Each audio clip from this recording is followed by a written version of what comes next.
This time, we'd like to call to order the City Council meeting of the City of Palo Alto for Monday, December 5th, 2022. Would the clerk please call the roll? Yes, sir. Mayor Burt? Here. Councilmember Cormack? Here. Councilmember Du Bois? Here. Councilmember Filsa? Here. Vice Mayor Koo? Here. Councilmember Stone? Here. Councilmember Tanaka? Here. For the record, all present. Thank you. And before we dive into the agenda, I want to let folks know that we had a change in the agenda so that we have a study session with the County of Santa Clara immediately following a special order of the day. But because we have so many folks here who are wishing to speak on the closed session item, which is labor negotiations, we're going to have a period where public comments on the labor negotiations can immediately follow the special order of the day, and then we'll go into study session and then our closed session so that everybody doesn't have to wait around for an extra hour and a half. All right. So our special order of the day is a Neighbors Abroad presentation regarding our sister city with Mayor Ando of Shikura, Japan. And how are we arranging all this? Thank you, Mayor Burt. This is Jennifer Buenrostro. I'm remotely here, panelist. Thank you, Mayor Burt, and thank you, council members, for having us. I just wanted to do a quick introduction. The video is ready and queued up to go, but I wanted to say that Sister City Tsuchura, I'm the vice president of the relationship, and we've had 3 years of not being able to do our exchange program and to really have our robust relationship that we have for many years. And so I was able to, very pleasantly surprised, I was able to fly to Tsuchura in October, and we had with the goal of talking about the future and how we might have to change the in-person middle school exchange to fit new COVID rules, etc. Anyway, it was a very productive meeting. I met with Mayor Ando, lots of the City Hall staff, as well as the members of the Tsuchura International Association, which is the Neighbors Abroad counterpart over there. I just wanted to say that this every year they have, in November, they have a fireworks competition in Tsuchura that they've had to cancel for the past 3 years, but they had it this year. And this is a special video of the last portion of that, as well as a special message from the mayor. So please enjoy, and thank you for having me.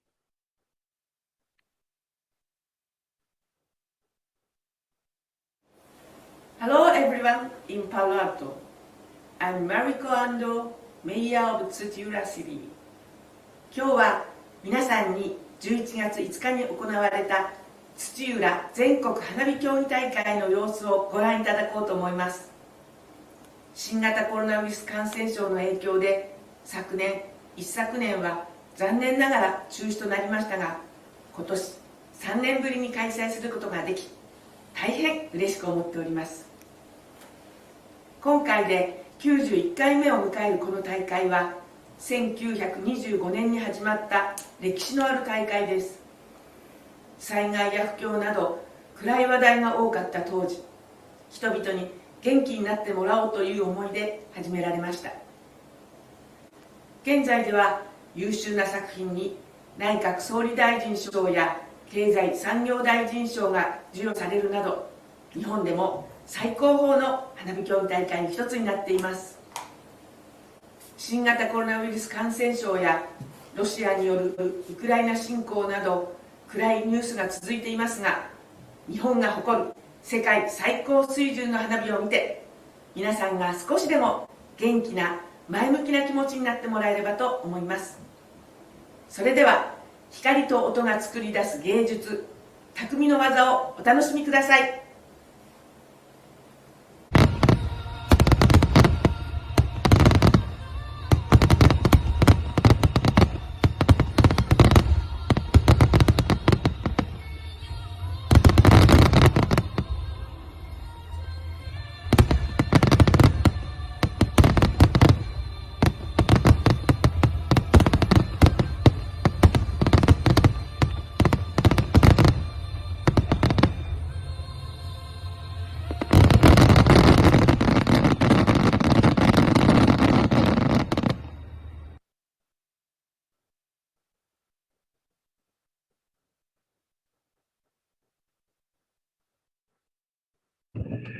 Fantastic. And I see Councilmember Du Bois has his hand raised from Japan. Councilmember Du Bois. Yes, konnichiwa. I just wanted to say hello to our friends from Tsuchiwala. I did send a video to Mayor Ando last year, congratulating them on their anniversary. And I do look forward to being able to resume our activities in person. But thank you, Mayor, for sending that video. Thank you. So that, I think, concludes our special order of the day. Is that correct? I just wanted to say one more thing, that some members of the City Hall are watching right now in Satura. So welcome, everyone. Thanks for watching. Well, thank you to everyone in the Sakura City Hall. We wish you well, and thank you for your magnificent fireworks video. And on that note concludes our special order. So we will now be taking public comment on closed session item number 1. Then we'll come back to the study session on the county update for the Stanford Community Plan before we actually go into closed session.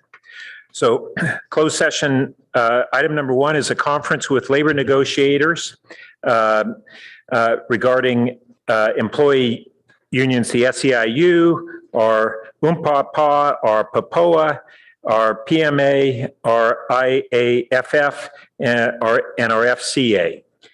And so first, entertain a motion to go into close. No, it's a little out of order. I think rather than leave an open motion on the table, we'll just go to the public at this time for comments on item number 1. And I see we have at this time 5 speakers. Nate McClure, to be followed by Chris Brickner. Welcome.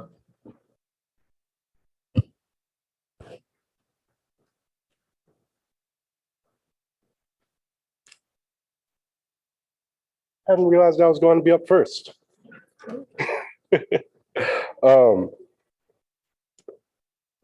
Unfortunately, I'm not the most prepared for this. Thought we were going to have a little bit more time to talk. Hello, my name is Nathan McClure. I'm one of the park rangers here for the city of Palo Alto. I've been working here since 2019. I'm very happy to be working for the city. I think that this city is really quite awesome, honestly. I am glad to be working on the negotiations team. I really like what we've been able to put together between SEIU and management, or at least the management negotiations team. I like some of the proposals that we've been able to put forth so far. I do think that there are some changes that do need to be made to make everything a little bit more equal. There's a little bit more that we could get really to have everybody be happy and to everyone feel that they are getting what they deserve. But overall, really liking the situation here. And yeah, again, unfortunately, I'm not quite as prepared for the speech as I could be. But again, my name is Nathan McClure, and thank you for your time. Thank you. Our next. So we actually ask folks not to applaud because it can be intimidating to speakers who might have an opposing position, but thank you. Our next speaker is Chris Brickner, to be followed by David Segua. Welcome. Good evening, Mr. Mayor, council members, and city staff, all of our SEU members and city staff here. My name is Chris Brickner. I'm a substation technician lead here for the city of Palo Alto. I've been with the city of Palo Alto for 13 years now in electric operations. During my time here, I've seen our employees with commitment and dedication to our citizens and to our organization, and a lot of hard work from all of them. I've seen the pride in the work that they have and the honor that they hold in providing city services to our citizens.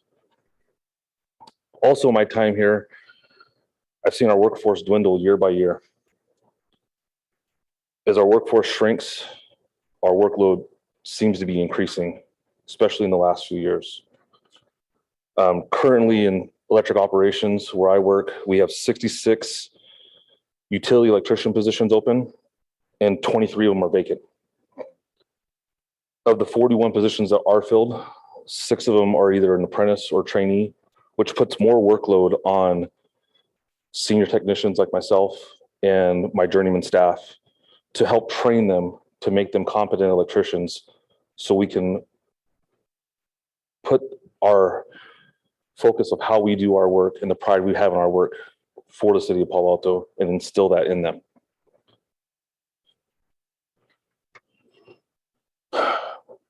What I've seen over the last few years is our organization bleeding out. We need to find a way to stop the bleeding immediately before we have very little to no employees to provide the services that we need for our utility. Slowing it down isn't going to help. We need to stop it, especially if we're trying to work towards electrification of our city. We have a lot of vacancies, a lot of openings. We have a dedicated staff that has commitment and honor and pride in their work. And we need to find a way to help them and bring other employees and train them and bring them on board and have that city of Palo Alto attitude so we can provide the services that our citizens want and deserve. In closing, I thank you all for your time. I thank you for working with us, working with our negotiation team. And I want to thank our negotiation team and all of our members for the hard work and dedication that we have for our city of Palo Alto. Thank you. Thank you. Our next speaker is David Segua, to be followed by Ratu Saramalani. Welcome. Good evening, Mr. Mayor, City Council members, and staff. This is the first time I've done this since I was 14 and getting my citizenship merit badge as Boy Scout, so forgive me if I'm not completely prepared. As I said, my name is David Segua, and I work for the library. I want to start off by saying that I absolutely love this city. I love walking its streets. I love admiring its beautiful canopy of trees. I love its history, and I love its institutions. But I did not immediately fall in love with this city when I first started working here 23 years ago. But over that time, I have been in a position to develop wonderful relationships with the residents. I love your residents and consider each and every one of them to be a friend. And that was at its most evident when I experienced a very personal tragedy in 2007, and over 100 of you showed up at a memorial service for me. The residents have been very good to me over the years, but I have some growing concerns about the future of this city that I've dedicated myself to over the years. Currently, we're having a very difficult time attracting and retaining employees.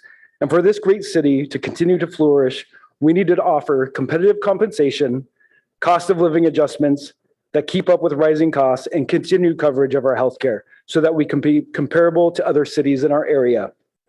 I love your city. I love my city. I love our city. And I want it to be great and stay that way and continue to be an admired leader that it is. Please seriously consider the proposals put forth at the negotiations table. And thank you for your time. Thank you. Our next speaker is Ratu Saramalani. Welcome, to be followed by our final speaker, Lynn Krug. Good evening, Mayor Burt, honorable members of the council, Mr. Shakita. I am not going to speak this evening. I thank you for the opportunity, but I will pass my time over to Lynn Krug. Thank you. Thank you. And our final speaker is Lynn Krug. Welcome.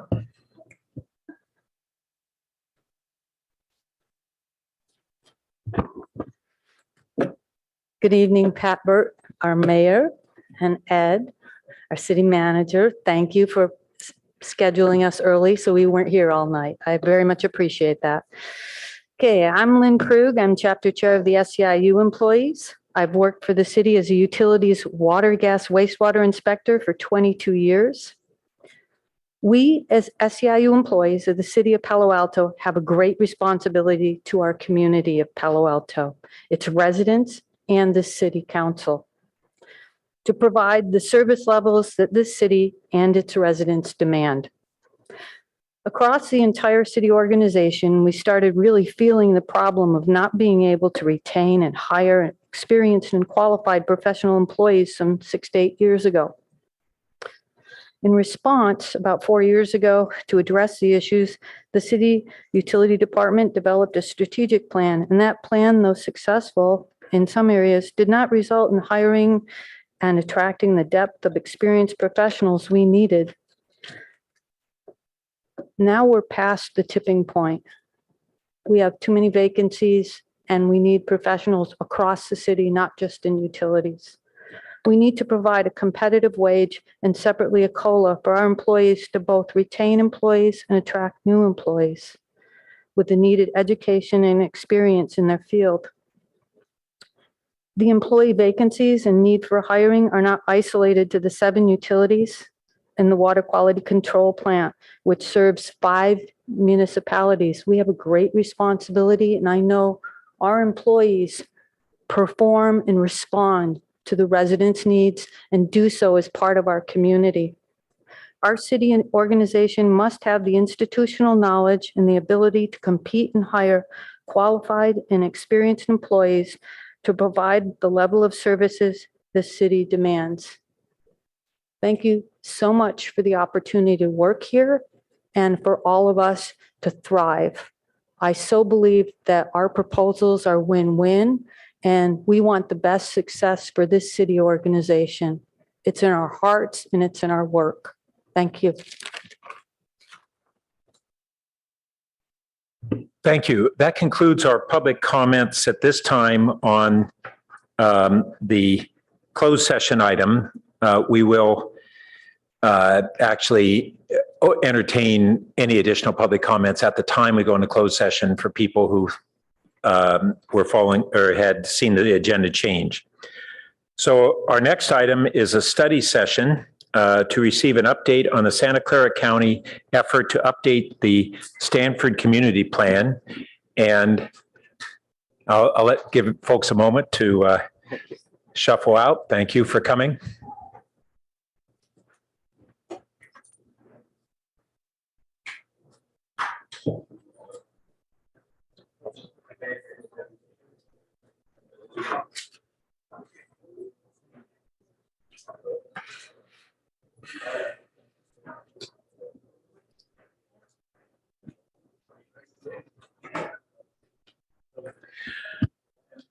Before beginning the item, Councilmember Cormack, you wish to speak? Thank you, Mayor Burt. Earlier this year, a Stanford affiliate was a source of income for me. I have consulted with the city attorney. It is legally permissible for me to participate in this item. However, to avoid confusion and/or the appearance of impropriety, I am choosing to recuse myself from this item. Thank you. All right, so we will now begin the county effort to update the Stanford Community Plan. Mr. Shikata, will you kicking things off? You bet. Thank you, Mayor, members of the council. We're pleased and appreciative of having the county's consultant, Jeff Bradley, here to give us an update on the work that the County of Santa Clara is doing to update the Stanford Community Plan. So with that, Mr. Bradley. Welcome. Thank you. Good evening, Mr. Mayor and members of the City Council. I'm Jeff Bradley with Metropolitan Planning Group, working as a consulting project manager for County of Santa Clara. We also have Lisa McHale with us, the Deputy Director of the Planning and Development Department at Santa Clara County. And I do believe we also have Jacqueline Anshano, the Director of the department, with us virtually via Zoom, as well as my colleague, Brittany Bendix, Deputy Project Manager for this effort. So thank you for having us. And I have about a 20-minute presentation. If anything is unclear during the presentation, don't hesitate to stop me and have me explain things better. But we will have hopefully plenty of time afterwards for receive your input and answer any clarifying questions. Next slide, please.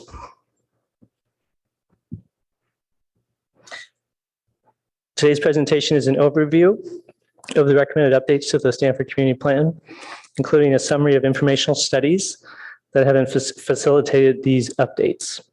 Our goal today is to introduce this information to the City Council and receive your feedback. In terms of the presentation outline, as shown here, our agenda for today's presentation includes a brief background of the structure of the existing community plan, including a recap of the 1985 Land Use Policy Agreement. You may also hear that referred to from time to time as the so-called three-party agreement between the City of Palo Alto, the County of Santa Clara, and Stanford University. Additionally, we'll discuss the findings from the informational studies that have gone into the policy recommendations. We'll also provide a focused overview of the draft housing and circulation policies, and then finally address other general recommended policy updates to the community plan that are included. As mentioned, this presentation is about 20 minutes long, and don't hesitate to ask questions as we go along. Next slide, please. To start with some context and some mapping, this is a map of the Stanford lands in the area. All of these different colored lands are actually part of the original Stanford land grant, approximately 8,000 acres in multiple jurisdictions. The community plan and all the policies we will be discussing specifically focus on Stanford lands within the unincorporated area of the county, with some exceptions, as we'll talk about. The area shown in green is the community plan area, and we'll refer to it as the Stanford Community Plan area throughout this presentation. The other colors are provided for context, so the neighboring jurisdictions that also contain Stanford lands. Starting in the center, light blue is unincorporated San Mateo County. The orange to the north is Menlo Park. The yellow areas surrounding the community plan area to the north, east, and south are, of course, the City of Palo Alto. And immediately to the west, in the darker blue, is the town of Portola Valley. And even further west at the leftmost side of the map, in the pink, is the town of Woodside. Next slide, please.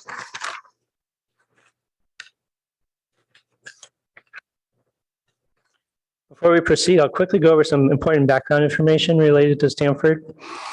Back in 1985, the county, as mentioned, and the city and Stanford itself worked together and entered into a land use agreement. The agreement, which is still in effect, has the specific purpose of establishing mutual policies regarding land use, annexation, development of Stanford lands in unincorporated Santa Clara County, as well as the provision of community or municipal services. Additionally, this agreement states that Stanford intends to continue to provide all municipal services to its academic facilities in the unincorporated area of the county. As we move forward in our discussion today, it's important to keep in mind the scope of academic uses within Stanford lands, as they include not just instruction, research, and administrative facilities, but also housing. And that is clear within the 1985 land use agreement. Next slide, please.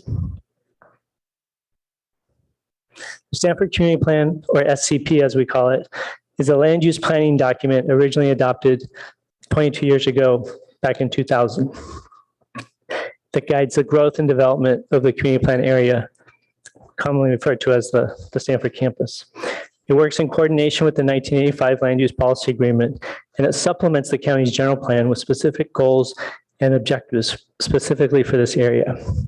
The community plan focuses on two high-level major principles: compact and efficient urban development and conservation of natural resources. The community plan also includes a housing linkage policy, which serves as the primary mechanism for regulating and mitigating development within the plan area. The housing linkage policy requires that housing be developed concurrently with academic development. Therefore, this policy mitigates housing impacts as the campus continues to grow, which also helps mitigate transportation issues. Next slide, please. Similar to the county's general plan, the community plan contains 7 chapters that cover all the different land use topics. This includes growth and development, land use, housing, circulation, open space, resource conservation, as well as health and safety. Next slide, we'll talk about the structure of each chapter. Includes a summary and background section, key strategies, policies, and what we call implementation programs. To the city, it may sound more familiar to call those programs from your general plan, your comprehensive plan. As a whole, the community plan provides policy guidance for the review of the general use permit applications that Stanford will submit from time to time. Next slide, please. So back in November of 2016, Stanford submitted a general use permit application, which included a request to update the 2000 community plan. This process is generally referred to as the 2018 general use permit, or GUP. The GUP application, however, was withdrawn by Stanford in November of 2019. However, given the progress made by county staff on both the GUP application as well as the community plan changes, the board directed staff to continue its process to update the Stanford community plan. This direction also included a request for further analysis regarding Stanford's activities related to the provision of municipal services, a graduate student housing affordability to address issues we heard during the processing of the 2018 GUP, as well as childcare. The resulting studies were shared with the community throughout this year. And I'll go over each of these studies in the following 3 slides. The next slide shows the municipal service study key findings. So this study was prepared by management partners with the purpose of understanding the adequacy of the services provided by the university. The study compares Stanford's efforts to service municipal services provided by the city of Palo Alto and another large private university, namely USC in Southern California, across 26 different service areas ranging from animal control to water supply and conservation. Ultimately, the study found that across all of the services examined in the study, the services provided were generally equivalent to those provided by the city. However, transparency of service delivery needs improvement as to enable Stanford community residents, as well as the County of Santa Clara and the City of Palo Alto, to understand, measure, and evaluate services. Fiscal transparency and public accountability is limited and needs improvement. With this in mind, the study found that a framework to document services is needed. Additionally, where warranted, the study encourages the county, Stanford, and the city, as well as other affected jurisdictions, to work together to identify funding mechanisms for any municipal or public school services needed as the campus continues to develop. The next slide shows key findings from the graduate student housing study. This study was prepared by Kaiser Marston Associates, which the council may recall also prepared the Nexus study for the 2018 GUP. The goal of this study was to determine if there's evidence of housing affordability challenges for Stanford graduate students, as we heard about in these chambers during the GUP process. This study supplements the 2018 Affordable Housing Nexus study that was prepared for that 2018 GUP application. The study found that Stanford provides housing for approximately 75% of its graduate students, both on and off campus, and that the existing units approximately meet the existing demand. Of these available housing units, approximately 85% are available to households at low or moderate income levels. However, the study also indicated that despite the availability of housing, students still had difficulties with the cost of living in the area. For example, the study pointed to a recent survey which showed that 16% of graduate students indicated they experienced frequent financial challenges and/or food insecurity.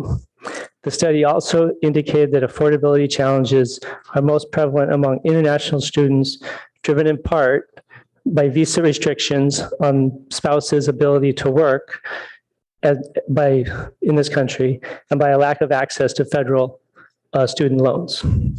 The study also found that families also face financial difficulties, with 14% of graduate students with children having an estimated gap in financial resources triple that of graduate students without children. And that's even after consideration of additional funding sources such as Stanford's Graduate Family Grant Program, which was recently increased to up to $20,000 per qualifying household or students. The next slide is for the child care study, key findings. The third and final special study I'll cover is this child care study prepared by Public Consulting Group. The child care study was designed to use both quantitative and qualitative research to learn more about the needs and suitability of Stanford's current child care offerings. It also provided a comparison to a group of public and private peer institutions throughout the country. The study had 4 main findings. First, that Stanford's on-campus child care centers appear to offer similar levels of service and cost to that offered at peer institutions. Secondly, the university offers more child care programs and spots than its peers, even though there is a reported unmet need. Thirdly, Stanford's reported cost for on-campus childcare remains higher than the reported average childcare cost incurred by students, faculty, and staff for on and off-campus childcare. And finally, the majority of Stanford graduate students, faculty, and staff ranked providing more substantial childcare subsidies as the most preferred form of additional childcare benefit. Now we'll turn to housing on slide 12. Take a breath there. Slide 13. This housing chapter of the 2000 Community Plan characterizes the context for current housing trends. As you'll see on this slide, these trends have not changed appreciably over the past 20 years and may have in fact increased. These key trends include affordable housing as a regional crisis of significant concern and great importance, an ongoing jobs housing imbalance increasing in the county from 1.36 jobs per housing unit back in 2010 to 1.47 jobs per housing unit in 2021. Continued market competitiveness and shortages for both market as well as affordable homes, and a growing commute distance for Stanford affiliates. The map on the right of this slide shows the distribution of Stanford faculty, staff, and postdoctorates, which are considered workers by the county, in 2020. Faculty and staff are shown here in orange, and postdocs are shown in blue. While many individuals appear to live near campus, a substantial amount are commuting from San Jose, San Francisco, Alameda, Contra Costa counties, and beyond. Asserting the urgency of the housing crisis that has continued since the 2000 Community Plan was first adopted is a significant update to the narrative portion of the housing chapter. The next slide talks about on-campus housing. As we considered the current community plan, we also looked at the pace of on-campus housing construction. Since the adoption of the community plan back in 2000, there have been only 60 new faculty staff housing units built on campus. However, over 4,000 new student beds have been built on campus. There have been additional just over 1,000 new faculty staff units built on other Stanford land grant properties, Menlo Park and Palo Alto, as shown in the red circles on this map. Although please note, this does not include Stanford's recent purchase of approximately 750 units in the Oak Hill Apartments on Sand Hill Road.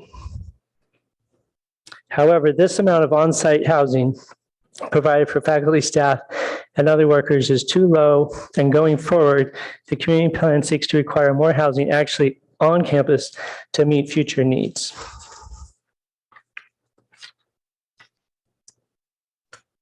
Next slide, please. And we can see that in the existing housing chapter strategies, which require no changes, just enhancement in the supporting policy and implementations. These strategies are as follows, and these are carried over from the 2000 plan into the updated plan. Increasing the supply and affordability of housing, planning for an adequate and balanced housing supply, facilitating expedited needed residential development, augmenting affordability programs, and ensuring compatibility of new housing with existing neighborhoods. The next slide talks about housing production. Before we move into the policies and implementation measures, one major change to note throughout the housing chapter is that the updates have been expanded for the intended population being housed to include staff, postgraduate fellows, and other workers, whereas previously it was simply students and faculty. These references are now updated to reflect the broader population at Stanford in need of housing. Next slide, please. In the next two slides, we will summarize the policy and implementation measures provided in the housing chapters. We will also indicate how the policy or implementation measure relates to the existing plan or how it may differ from the recommended conditions of approval during the county's consideration of the 2018 GUP application. This is the case with the first policy we have listed here, fully mitigating the housing demand for both affordable and market rate housing that results from future campus development. This is accomplished by requiring the university to provide all the new housing as documented by a linkage nexus study. The remaining housing policy and implementation issues are new concepts. These include responding to site acquisition concerns from surrounding cities, including Palo Alto, of course, that stress university-owned housing removes taxable units from their own local markets. This is addressed by requiring construction of required affordable and market rate housing, mostly on campus or on very close by contiguous Stanford lands within Palo Alto. Additionally, the added policies require the actual construction of affordable housing instead of the acceptance of in lieu fee payments, as the affordable housing fee does not keep pace with the rise in both construction and land costs we find, and providing policies and measures to encourage affordable housing beyond what's required. Next slide, please. The following are also new policies and implementation measures included in the update. A streamlined approval process for housing located near transit, ministerial approval for designated opportunity sites in the housing element, encouragement for deeper financial assistance for housing, expansion of on-campus housing eligibility, those different population groups we mentioned, and encouraging Stanford to align with state law and allow for the development of ADUs within the faculty staff subdivision. Moving on to circulation on the next slide. Next slide. Thank you. On Stanford land alone, there are approximately 72,000 jobs and students. This is taking a slightly zoomed out look, considering not just the community plan area, but also the accelerator, the shopping center, the hospital, the research park. Nearby downtown Palo Alto also has thousands of jobs and residents. So one issue that's immediately apparent is that any transportation policy to curb congestion should take a system-wide approach. Next slide, please. What we emphasize in the context added to the circulation chapter is that Stanford campus is a very unique setting with an extraordinary opportunity to meet challenges to congestion management through innovation. This special attribute of the campus is credited to the proximity of interrelated land uses, density, and transit accessibility. As a result, the Stanford campus setting creates unique opportunities for coordinated problem solving throughout the area for walking, cycling, and transit usage. Together, these ultimately provide an opportunity to not only alleviate local congestion, but also reduce dependence on single occupant vehicles, allowing greater access and mobility with reduced vehicle miles traveled. The next slide, we discuss strategies.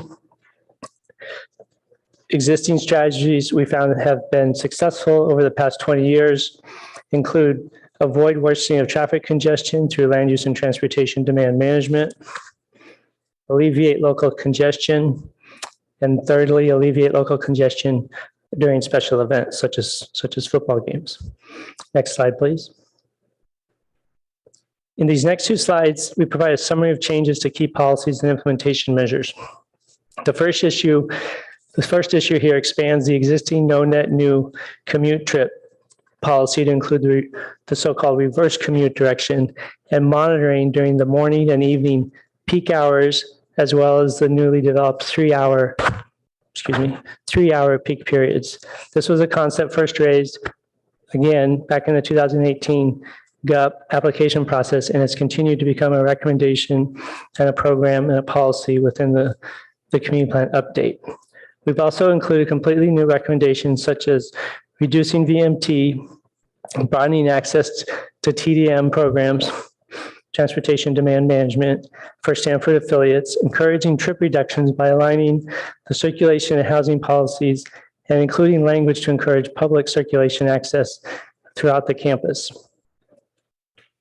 Finally, while allowing trip credits is a continuation of efforts begun as part of the 2000 community plan, the updated community plan does include a proposal to expand the trip credit area. Next slide, please. Continuing on to the second half policies and implementation measures, the following proposed changes in the plan reflect former recommendations during the GUP review, including requiring enhancements to safe and efficient pedestrian and bicycle access across the campus and to designated school sites, providing additional clarity for the advanced public notification of special events and requiring the preparation of a special event management plan, Holding the approval of additional development permits if Stanford has not fully complied with specific community plan performance standards is also a carryover from the 2018 GUP review. However, this recommendation would replace a previous policy that allowed Stanford to provide alternative compliance to intersection improvements. Finally, of the chapter updates listed here, the provision of centralized locations for deliveries is also a new recommendation. Moving on to the next slide. I'd like to conclude the discussion on circulation by summarizing how the updates to the housing and circulation chapters are designed to work together to increase housing supply while decreasing congestion. Increasing the housing supply is supported by locating housing on and very near campus, providing supportive services near housing, and incentivizing area-wide pedestrian and bicycle infrastructure improvements. Decreasing congestion is supported through the application of VMT standards, which encourage the strategic location of land uses to alleviate congestion locally and enhancing the assessment of both reverse commute trips and commute trips during expanded periods of the day, which informs the management of congestion at a more regional scale and facilitates adding housing on campus. Now we'll move on to other policy updates on the next slide. The following is a list of additional non-circulation, non-housing updates recommended by county staff that extend beyond the updates to the housing and circulation chapters. Limiting for future GUP approvals to a 10 years maximum. Currently, we're in year 22 of the 2000 GUP. So this would be a new policy to limit the term of GUPs. Relocation of the potential public school site from the east side of campus outside of the academic growth boundary to the west side of campus closer to Sand Hill Road, extending the academic growth boundary to 99 years, subject to a 4/5 vote or a supermajority by the Board of Supervisors.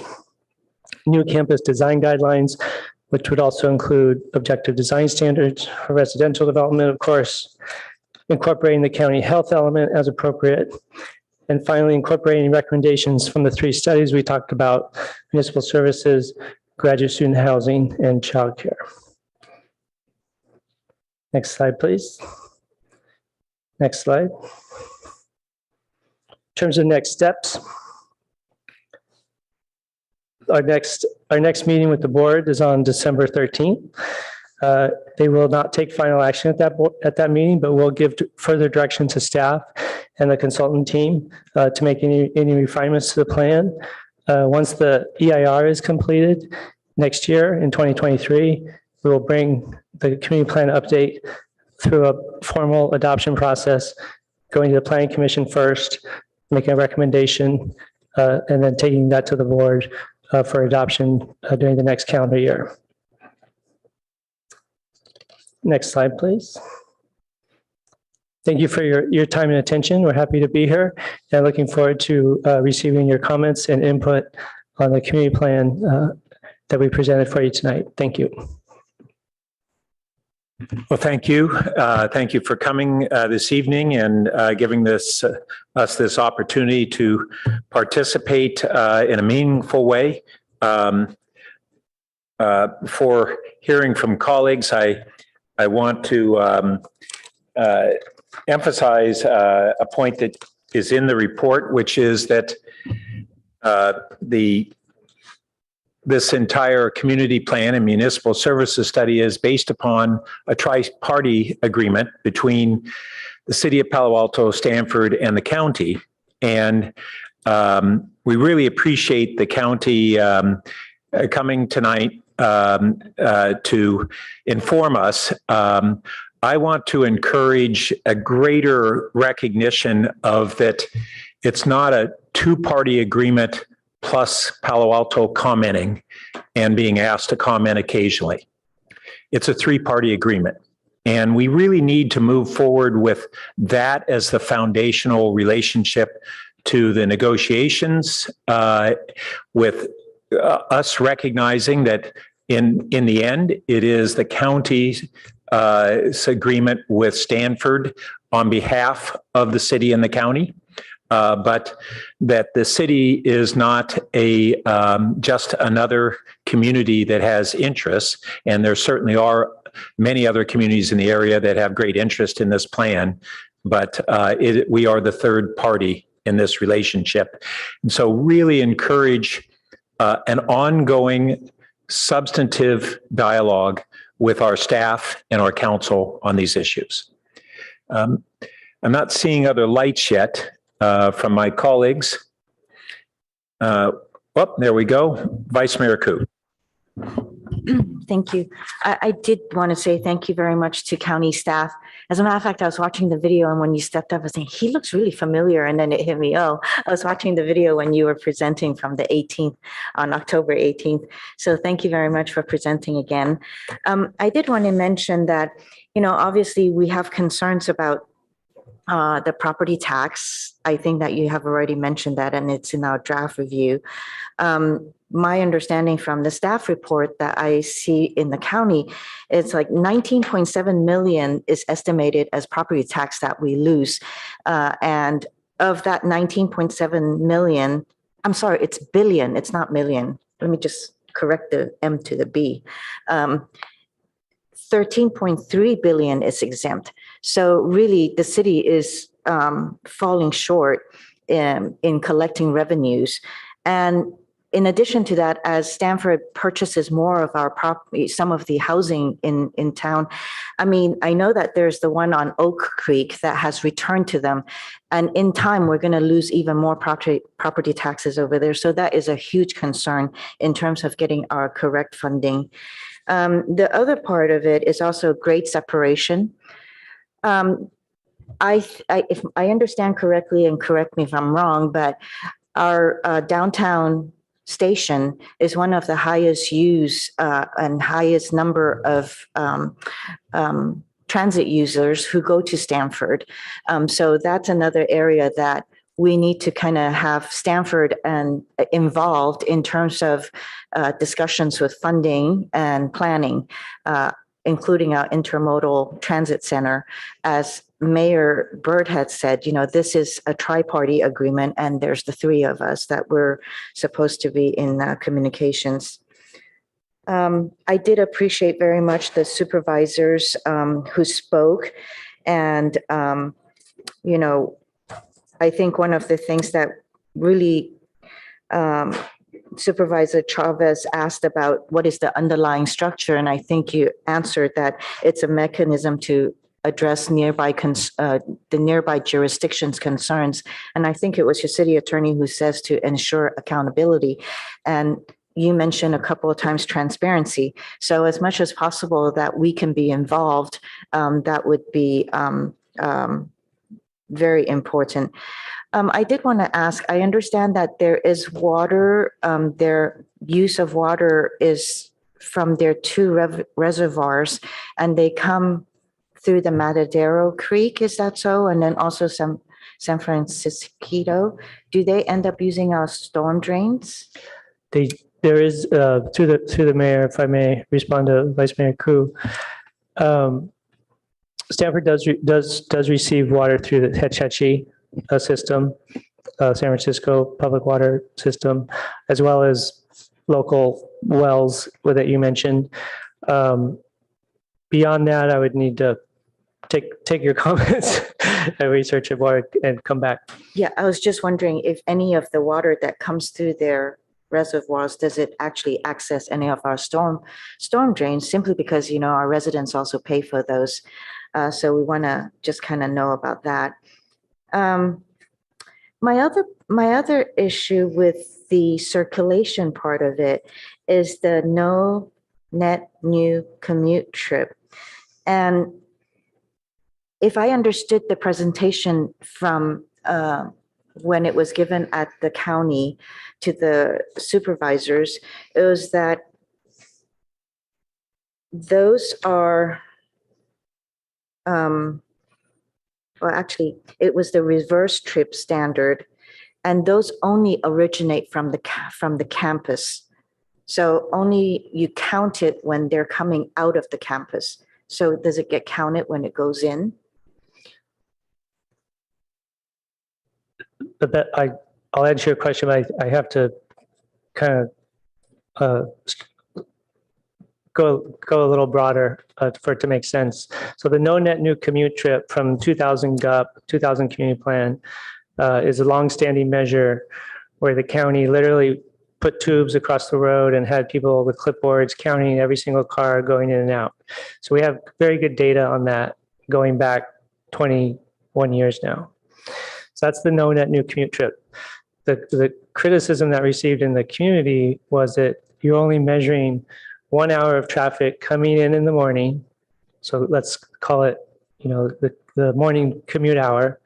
And then we're measuring the afternoon or evening outbound traffic. So that's what we consider commute traffic. In the morning, out in the afternoon, 5 o'clock. The reverse commute is the opposite of that. It's traffic going out in the morning, like taking your kids to school, going to the grocery store. If you live on campus but you don't work for Stanford, you work somewhere else, that's reverse commute. And then in the evening, again, it's the reverse, it's the non-peak flow. It's people coming into the campus as opposed to most people who are leaving for the day. And so with the growth, there is no expectation that it will have increased trips. That is a major issue that the housing and the circulation policies are working together to make that growth as little as possible. And is that going to be reported out? Is there analysis on that? Yes. Okay. And I see my time is coming up. So, I also look at VMT is another, I understand it's a state policy, and it shifts from managing local congestion management to reducing carbon emissions. So it's really not looking at matters on the ground right here in the local situation. Because a lot of times when people leave their house to go to work, they gather all the things that they want to do in order to make that entire trip. So they could go grocery shopping, pick up the kids, go to babysitters, whatever, and then go home. So all those trips in between are not counted because it's only counted from work to house, house to work, or house to grocery. So there's the disconnect over there, which I wonder if it's counted properly. So I hope that's something else that you can take a look at. Okay, my time is up, but thank you so much. Thank you. Councilmember Du Bois. Yeah, hi. And just for clarification, you're going to go to the public after council comments? Correct. Okay. Well, thanks, Jeff. That was definitely a whirlwind tour of a ton of work, and a couple of questions and then some comments. And as the mayor mentioned, this is an update to this fairly old tri-party agreement. And I really appreciate the amount of work and analysis you guys have put into this. So you mentioned that Stanford's one of the largest employers in the area, really similar to in scale to a Google or Facebook. Could you just go over how is Stanford's housing needs and production considered by ABAG for RENA purposes? That's a very good question. ABAG, our goal here is to collect comments to bring back technically sound answers. This is one I'll have to sort of put in the bucket of, we can research that and bring it back. It's a fairly complicated answer, and I don't want to misrepresent it, council member. That's fine. Yeah, I do think it's an important question. I think in the cities, RENA allocation, Stanford's been considered a strong area of influence, and then, as you know, parts of it are in the city, parts of it are not. And then could you also just really for the public go over quickly maybe some of the suggestions on impacts payments for more general types of services. I mean, you kind of mentioned it a little bit, but it was pretty high level. Things like children's services, libraries, parking enforcement, other kinds of services. I'm sorry, what was the first part of the question, Councilmember? What types of services would? In your findings, did you find that there were impacts, kind of use of particularly City of Palo Alto services that were not accounted for? The municipal services study really focused on what services the university needed and that were being provided either through contract with a public or private agency or self-provided by the university directly. And the study was looking for gaps, potential gaps in services or service levels that were not adequate.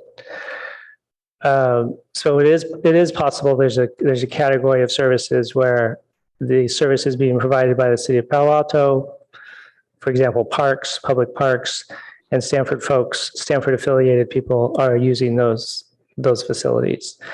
The study wasn't at the level to be able to tease that out as a quantitative matter. There is some information about that in the environmental impact report that was prepared for the 2018 general use permit application. But at a high level, the study said that, the three parties should really work together. And if there's a logical, reasonable relationship, that could be a basis for negotiations for some type of fee or an agreement on monetary terms between the university and the affected public agency. I hope that answers the question. Yeah, no, it's perfect. And, just some of the ones I think maybe council should think about, city staff, are things like children's library services, things like parking enforcement, and do we see spillover parking, and kind of the cost of running residential parking permit programs along the boundary with Stanford, and even things like wastewater, stormwater runoff, making sure that we're accounting for all of that. And this is a very old tri-party agreement, and I think there may be areas that we do need to look at a little more carefully. When we get to transportation, I think Councilmember Koo started to touch on this too, that I think we need to look at both BMT as well as expanding the no new net trips. Really can't be one or the other. And really the no new net trip expansion in terms of commute hours, I think is pretty critical.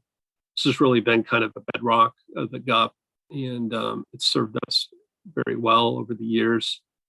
And then, even looking at some of the transportation options that are being offered, like the Marguerite shuttle, is there a way that could be expanded into the community to provide a bigger service, not just directly to Stanford campus, but to more areas off campus? And then finally, again, Councilmember Koo also touched on this, but the impacts of land acquisition in the city. I think in some cases, Stanford has continued to pay property tax, even though they claim they may not need to. But once acquired, these properties don't really turn over. And so, looking at long-term impacts, both to our school district and to our city. And I really do think we should start to head towards more of a payment in lieu of tax. It seems like this would be something that really clarifies things, really avoids the issue reoccurring in the future. And that having Stanford, agree as many other universities do, particularly in the East Coast, to make those payments to the communities that they impact. So ultimately, I think that's where we should be headed, to some kind of payment in lieu of tax, and coming up with a way that those fees would be divided between the agencies that are providing the services. And then just one last question. Since the GUP was withdrawn, Jeff, what is the impact of the kind of the lack of a GUP? You know, how much remaining kind of build out is permitted under the old GUP? I don't have my fingers on the exact details, but the GUP is a device that is used to measure out the allowable amount of what we call academic development, which is the new buildings you see on campus. The GUP itself does not have an expiration date. So even though at some point in the near future, Stanford will run out of new development square footage, the use permit will still function as a normal use permit. It'll continue to have the conditions of approval. It will not disappear. It'll still be there.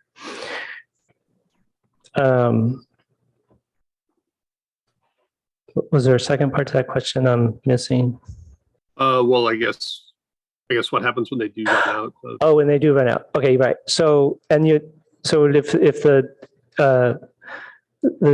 the GUP allowed about 2 million square feet, 2.1 million square feet of net new space. When that gets down to zero, we could still see some development activity on campus because it's all based on net new square footage. So if Stanford takes down an existing building, they could build a new building of the same size, even at a zero allocation of the GUP. So that's an important thing, I think, for the city to understand when you get questions from the public. That's how the GUP works, which is fairly normal if you think about it. The way planning looks at development, if you take down a large office building and you put up a new large office building, from a planning perspective, that's not a big change. So you apply that same concept to the campus, and that's where you get this interaction between the GUP and this normal recycling of some of the existing building square footages, essentially. So that could go on for some time, so I don't want to speculate beyond that. Right. Okay. Great. Thank you. And that's the end of my comments. Thank you. Thank you. Councilmember Stone. Thank you, Mr. Mayor. Thanks for being here tonight. A few questions. I was curious, can the county enforce the implementation measure regarding not approving additional development permits until Stanford fully offsets any exceedance for new housing development under state law? Can the county, okay, so I think I get your question, Councilmember Stone. If Stanford were out of compliance in some way with the conditions of approval on a general use permit, could the county then not approve a residential development given all the new state laws around housing and such? Yes. This is exactly the kind of question I was asked not to answer tonight. So, I will write it down and we'll bring it back. I'd appreciate it. Thank you. Next question. So the graduate student housing affordability analysis showed that the on-campus demand for housing and the housing stock exceeds the demand in all housing categories except for housing for couple units. Is that intended to be addressed in the implementation measures? Yes, but it's qualified. It's important to keep in mind all these great new policies and programs are really keyed off of new development for really legal reasons, right? Like jurisdictions, county, city, you can only impose conditions on new things that people are building. So when we talk about some of these housing issues, we're focused on net new development, academic space, housing. So we can't really do much about past or existing deficiencies. So it's really based on if Stanford builds new housing, or new academic space under a new GUP, we can mitigate that to the best of the ability of the programs and the policies. But absent a new GUP, a lot of these housing programs in particular won't really come into their own to address existing housing shortages. Does that make sense? Yeah, that does. Thank you. And then on slide 13, I just wanted a little clarification. That a map that shows where Stanford affiliates are located around the Bay Area. So that means that only 7% of Stanford faculty, staff, and postdocs live on campus?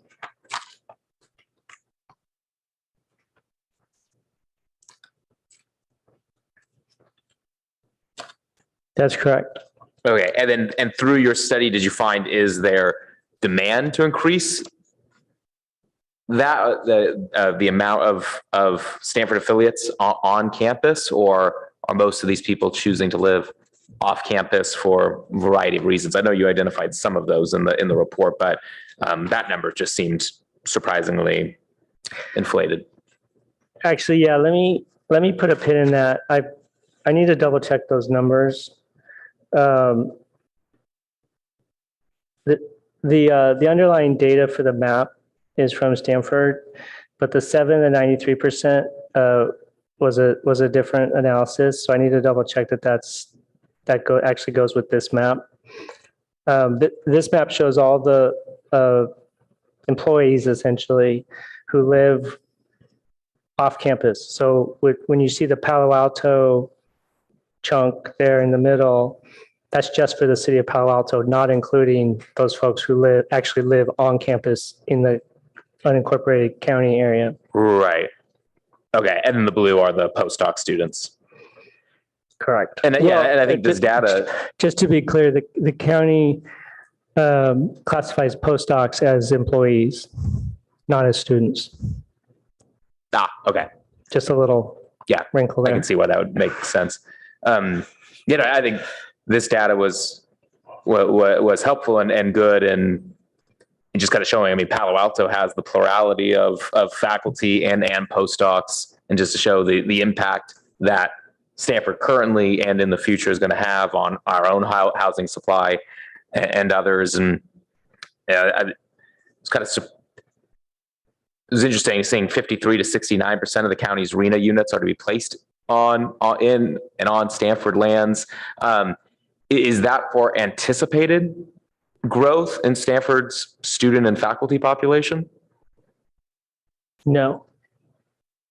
The housing element is a separate parallel effort to meet the county's RENA, regional housing needs allocation, which of course the city has a similar situation. And so those numbers are strictly coming out of the county's ABAG designated housing targets. Okay. So that is not an anticipation at all of future growth. That's kind of looking at Stanford as it is today and the current housing demand on campus, and is going to add significant additional amount of housing. We could have a big discussion about this. Okay. I would imagine, and I would also imagine that those housing units are likely, just based on kind of past practice, only going to be made available for Stanford affiliates. The county accepts Stanford's position or circumstance where based on the nature of their land grant, only Stanford affiliates can live on campus. So the county accepts that premise. Of course, if you have household members that are associated with a Stanford affiliate, they of course can live on campus in a household situation. But you wouldn't have what Stanford calls community housing, what we would call is just regular housing for the general public. They have that obviously on some of their Stanford land grants that are within the city of Palo Alto and Menlo Park, but not within the academic campus core itself. So Stanford's position is they are not allowed to? Correct. Interesting. Okay. So there would not be a possibility of a potential policy and implementation measure to include a provision that would maybe essentially require any excess housing on Stanford property to be used to house. If it were on the non-academic part, it could be. For example, the research park, the shopping center, the hospital, those are all within the city of Palo Alto. They're technically considered non-academic.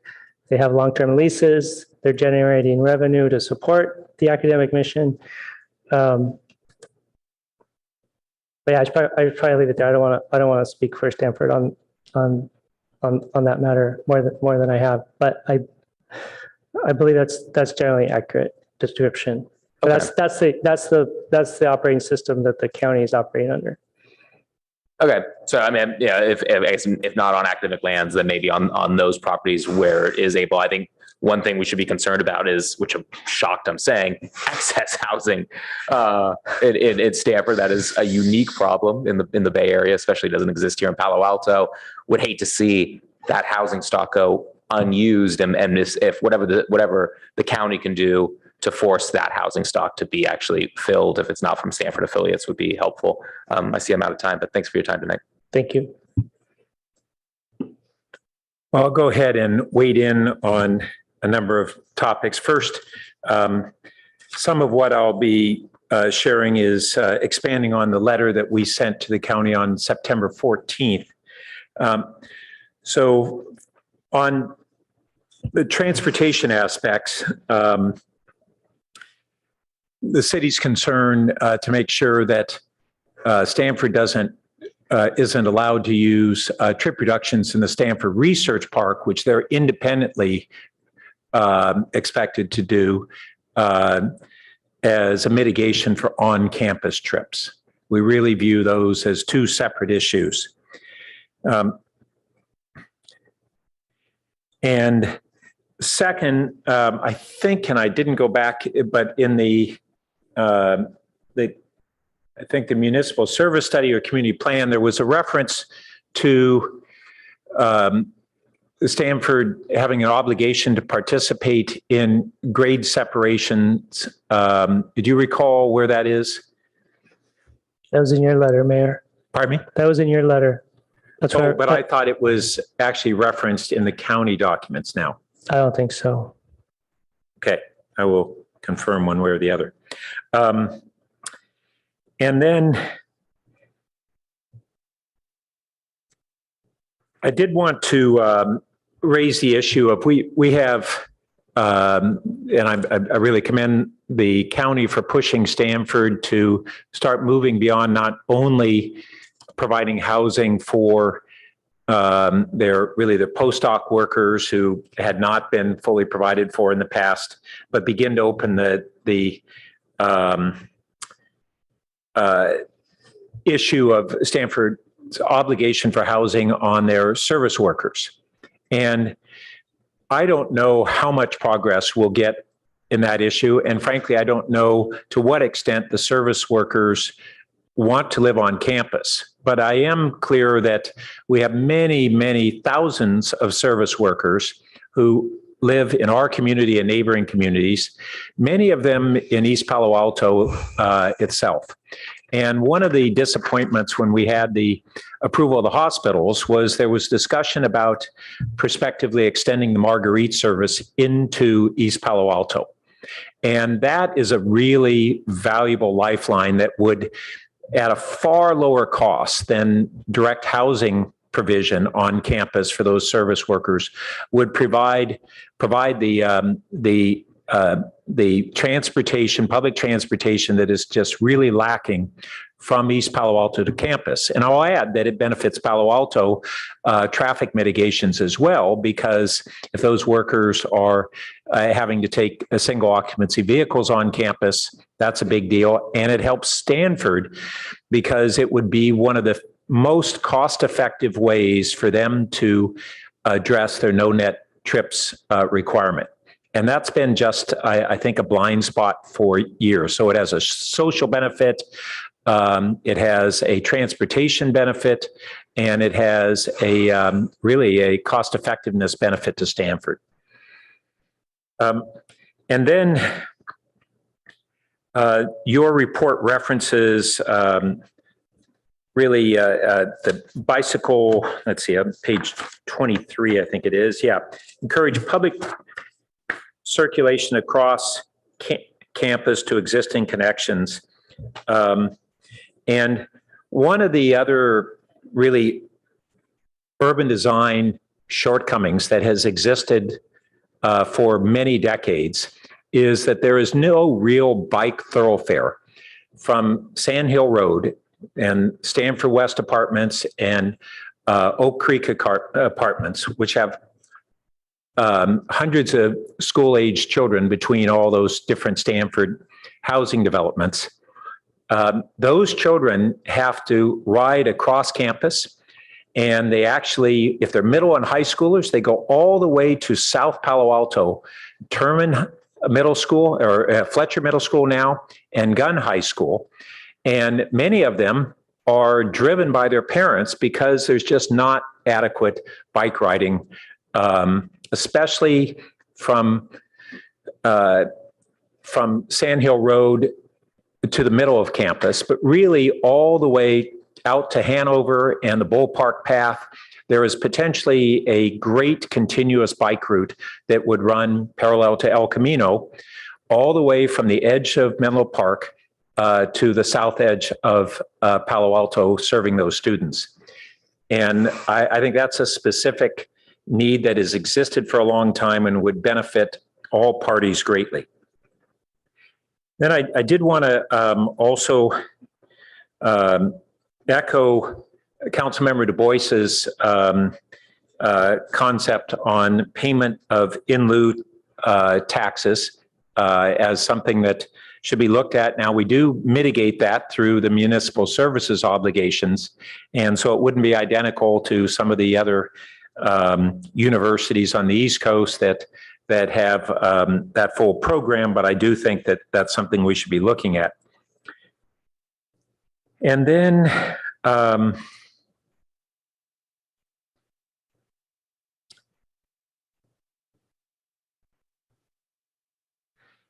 we have the issue of the county proposing to allow up to 30% of Stanford's new housing to be on Stanford-owned lands that are contiguous to the university. Well, some of those are in neighborhoods such as College Terrace, but predominantly that potential lies in the Stanford Research Park. And the Research Park is an area that the city has identified as a critical opportunity for housing growth to meet our housing needs for people who live here or work here who need housing in the community. And for that housing, limited housing, or that amount of housing, I should say, that could be developed in the Research Park, which is potentially significant, for much of that to be allowed to be used as essentially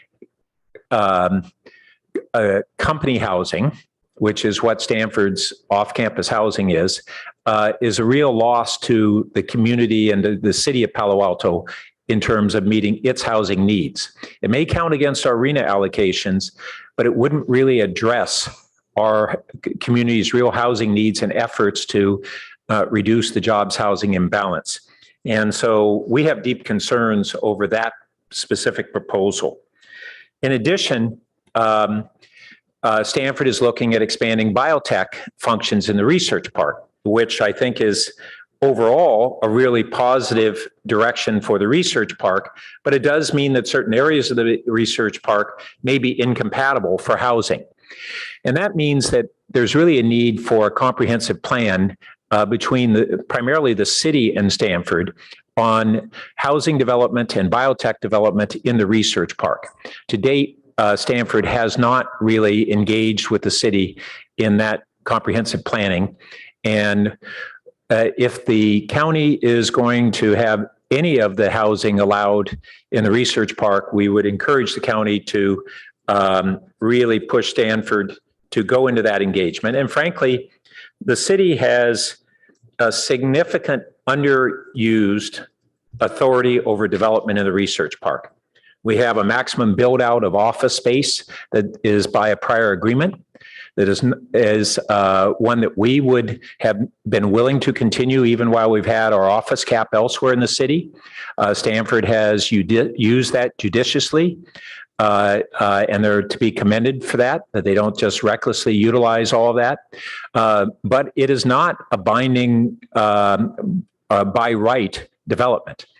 At the same time, the zoning of the research park for commercial development is something that could be rezoned, and the city would be potentially upzoning for housing. So it's by no means a taking. And so in the absence of Stamford really engaging with the city in a meaningful strategic plan for the research park, the city begins to be pushed in a corner of acting unilaterally. And so I just want the county to be aware of that and Stamford to be thinking about that and really come and begin this process. Lastly, you mentioned on the ADUs, is Stamford currently in compliance with state ADU law? Yes. They are.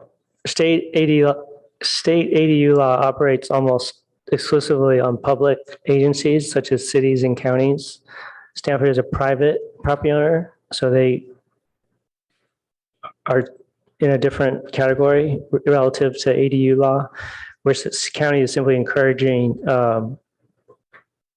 Stamford to consider allowing ADUs. But on land that is county jurisdiction, not city incorporated, throughout the county, doesn't the county require ADUs to be permitted?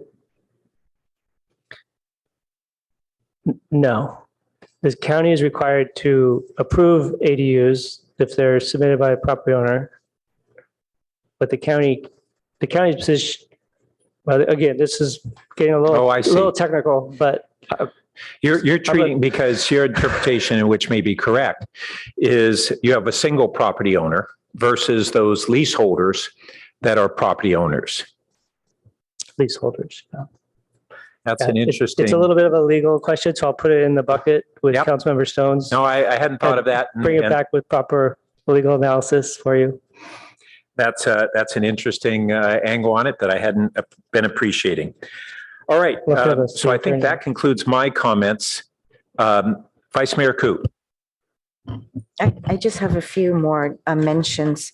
So the Mayor Burt and we met with our neighboring cities, East Palo Alto and Menlo Park. And one of the things that was brought to our attention is about parking impacts also in Menlo Park. It appears that there's a lot of people that park on some of the streets that are closer, and then they get out their bicycles or their skateboards and they go into the campus. So, that's just for Menlo Park, but we want to make sure that even here in Palo Alto that we're not still finding that. And I think that's in the mayor's letter to the county. But I just wanted to bring up Menlo Park situation as well. So there is an issue there.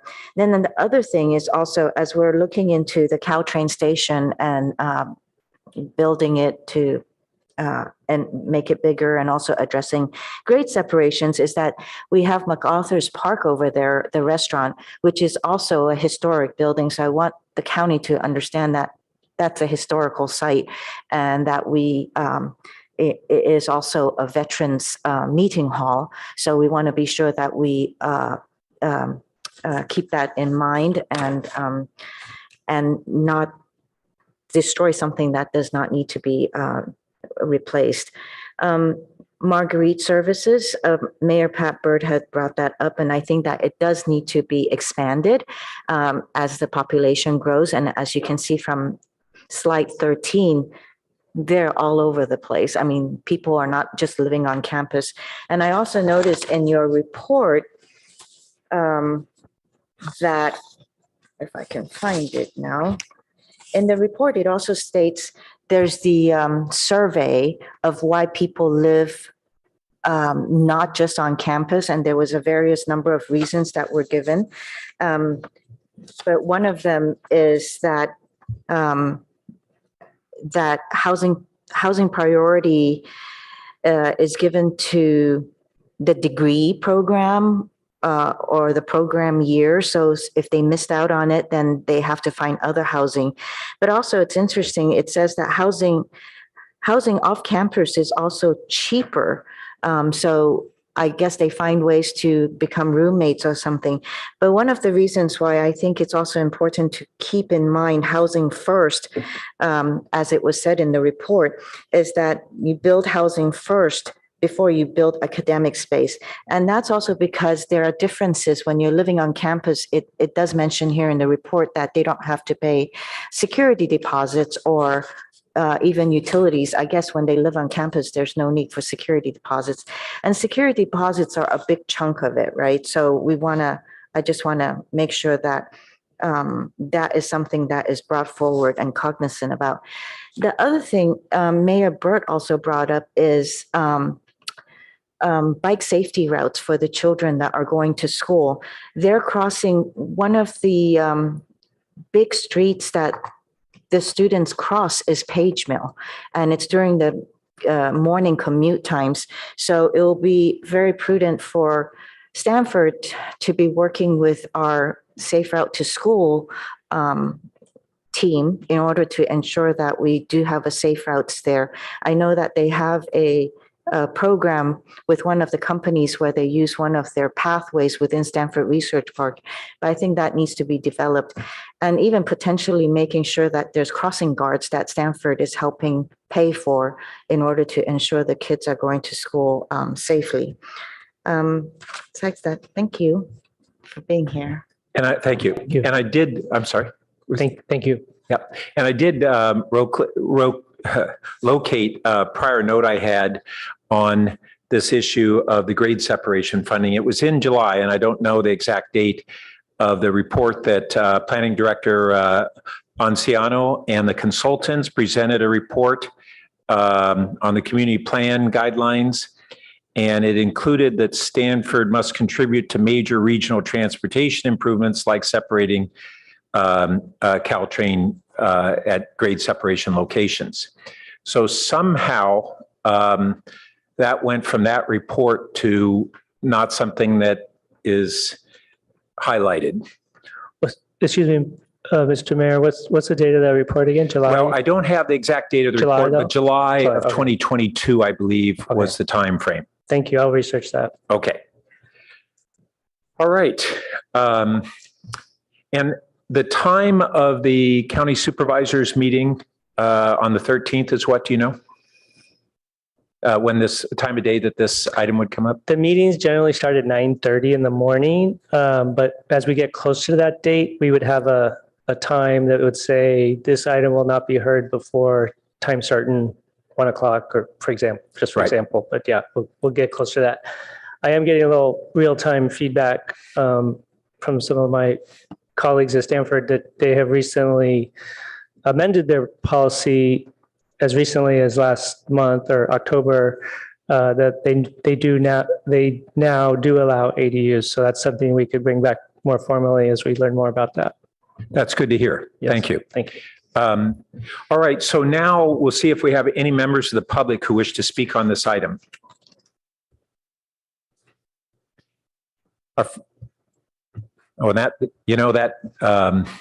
Before going to the public, I see the speaker made me think of one other issue that I would like to just bring up. And that is, question is, flood protection generally thought of as a municipal service? And is it specifically a municipal service as proposed in the community plan?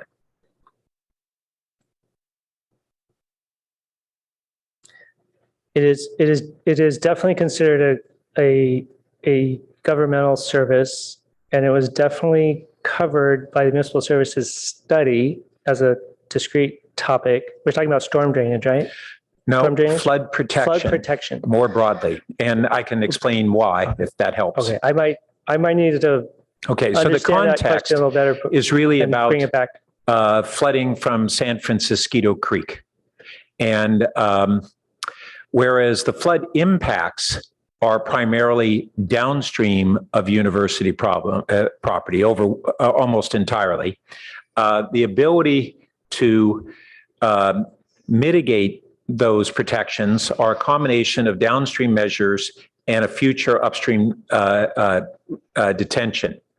And so the question is is that it's to a significant degree, Stanford watershed that feeds in to San Francisco Creek. And that includes increased runoff over the many decades that we and Stanford have built out and put hardscape that increases stormwater runoff into the creek, although that's not the primary source of water into the creek, but it is a factor. So the question is that upstream detention potentially part of Stanford's obligation under municipal services? Water issues are inherently complicated, but the one thing I am confident in telling you is that the staff from the San Francisco Creek Joint Powers Agency was very involved in communicating with us during that 2018 GUP application process. And a lot of their input has been carried forward into the policies and implementation measures within the community plan, kind of setting aside the issue of, is that a municipal service? Is that this? Is it that? Just high level, the county has sort of adopted a lot of what the JPA was telling us within the legal framework that the county is operating in to try to address those serious flooding issues. Thank you. All right, now we'll go to members of the public. Former Mayor Peter Dreckmeyer first. Welcome. Thank you, Mayor Burt, and nice to see the council in action. I'm Peter Dreckmeyer. I live here in Palo Alto. I've been following Stanford issues for a long time, and I've served on the Stanford Community Resource Group that the county put together for a number of years. So I've been paying close attention to these issues. I want to acknowledge that Jeff Bradley and his team have really done a phenomenal job with this, as has the county under the leadership of our own Joe Simidian. So we're really fortunate to have good people, good thinkers working on this. And I really appreciate the conversation and questions our council has asked tonight. We're fortunate to have such an engaged council. A lot of good issues were brought up along the line of property taxes. I hope we pay special consideration to funding for the Palo Alto Unified School District so that some people aren't picking up the costs of others in the district. Regarding the water issue that Vice Mayor Koo brought up, Stanford does have a couple of reservoirs in the San Francisco Creek watershed. That water is used for landscape irrigation, so it doesn't really have an impact on the creek. But as Mayor Burt pointed out, impervious surfaces do. That water does run off into the creek and adds to the volume downstream. So I think that connection about upstream detention is really important. We are replacing bridges and doing other work downstream, but in really high flows, it'd be great if we could capture some of that extra water and hold it until the storm subsides. San Francisco or Searsville Dam is one opportunity, also a detention basin, as mentioned. And it sounds like Stanford is cooperating more on those issues, which I'm really happy to hear. Also want to acknowledge that Stanford is a national leader in transportation demand management.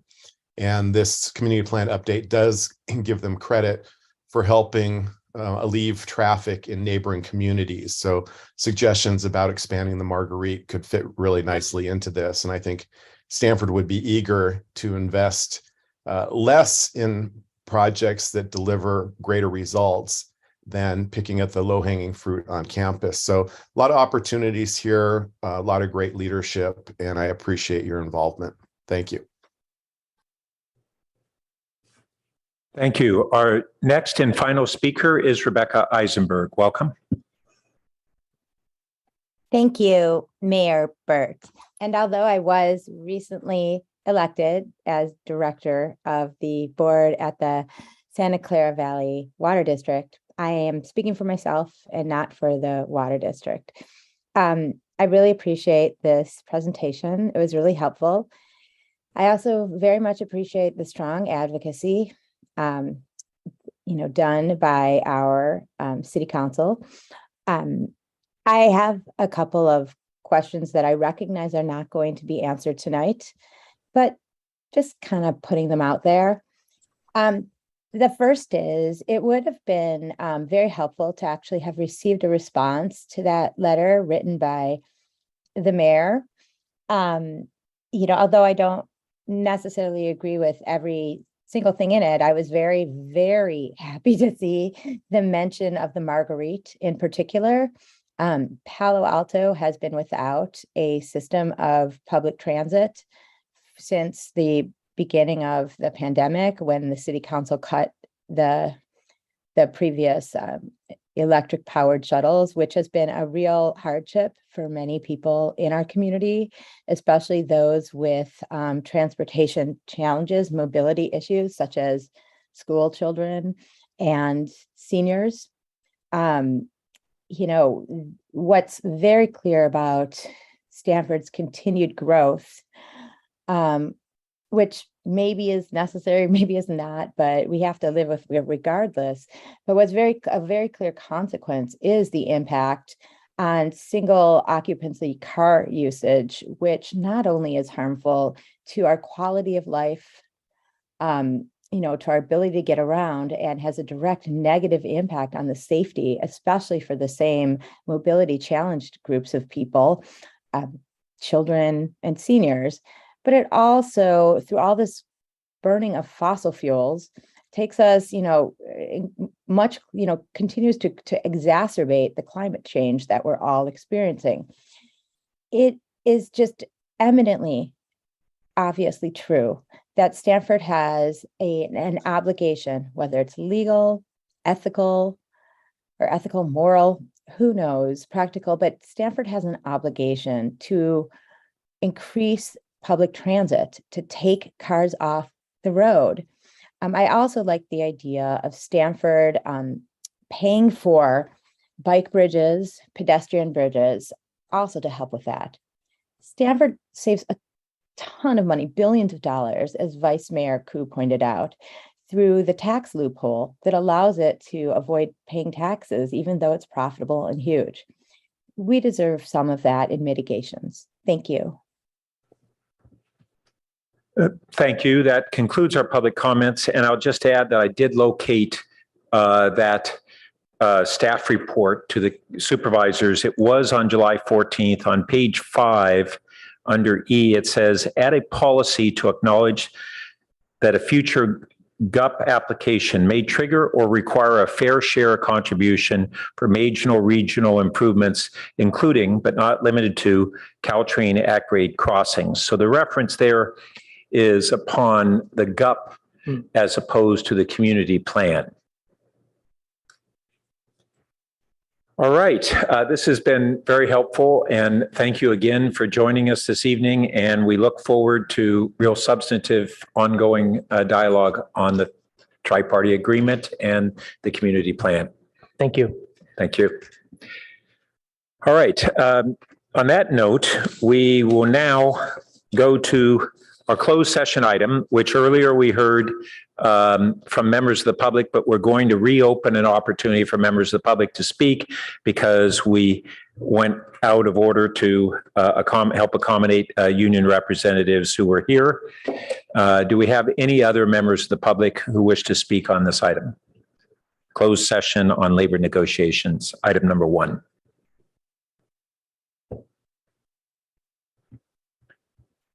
No, Mr. Mayor, there are no requests to speak. Okay, so I will now entertain a motion to go into closed session. So moved. Motion by Councilmember Philseth. I'll second it. Any discussion? I see none. Would the clerk please call the roll? Yes, sir. Councilmember Philseth? Yes. Councilmember Tanaka? Yes. Mayor Burt? Yes. Councilmember Du Bois? Yes. Councilmember Stone? Yes. Councilmember Cormack? Yes. And Vice Mayor Koo? Yes. Motion carries unanimously. All right, so the council will now go into closed session on labor negotiations. We anticipate approximately an hour and a half, and that's our best guess. Thank you.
All right. At this time, the council is returning from closed session and we have no reportable items. So our next item is agenda changes, additions, and deletions. It was noted in the revised agenda that item number 10 has been continued to a future date, which was the update on the sustainability and climate action plan. And we have no other changes, additions, or deletions. So now we go to public comment from members of the public who wish to speak on items that are not otherwise on the agenda. And I see we have at least one speaker, Ronnie Fisher, welcome.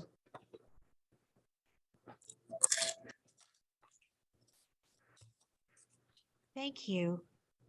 Good evening, Mayor Burt and council members. My name is Ronnie Fisher, and I am the Environmental Advocacy Assistant for the Santa Clara Valley Audubon Society. We urge you to uphold the Parks and Recreation Commission recommendations to prohibit all electric bicycles on unpaved trails in Palo Alto's nature preserves. E-bikes and other assisted mobility devices increase environmental harm in ways that may not be obvious to humans. In November of 2021, Palo Alto held a workshop called Balancing Public Access and Habitat Enhancement at the Palo Alto Horizontal Levee Pilot Project. Dr. Lynn Trulio, one of the speakers, reviewed her research on the relationship between activity on bayside trails and the behavior of migratory birds, including endangered species. For example, the endangered snowy plovers are flushed and fly away from their nests when they perceive a threat. This subjects them and their eggs and their young to predation and overexposure to the sun's heat. She also showed that faster moving objects such as e-bikes are more threatening to birds than slower threats such as pedestrians. The Mid-Peninsula Open Space District, recognizing that people rarely grasp the harm they inflict on nature, especially endangered species, chose to close almost all of their unimproved trails to e-bikes. Audubon supported this decision.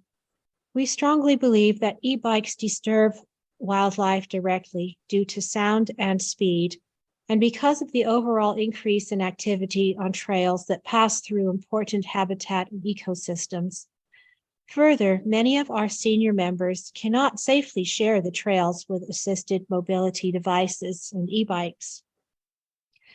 The Parks and Recreation Committee recommendations allow commuting on e-bikes and assisted mobility devices to traverse the Palo Alto Baylands from East Palo Alto and Mountain View. But Palo Alto nature preserves should prioritize and preserve nature.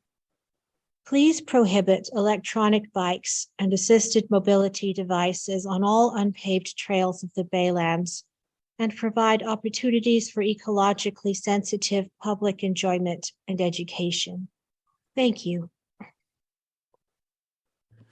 Thank you. Our next speaker is Antonio Mignon. Welcome. Excuse me, Antonia. Hi, my name is Antonia Mignon, and I'm a junior at Gunn and a member of the Palo Alto Student Climate Coalition. Over the past few months, initiatives like the heat pump program being passed and the 3-year work plan being developed by staff have helped Palo Alto's progress with our SCAP goals. But we have a long way to go until we achieve 80 by 30. With almost 7 years before 2030, we still have a lot to accomplish. Specifically, we need to continue electrifying appliances and vehicles.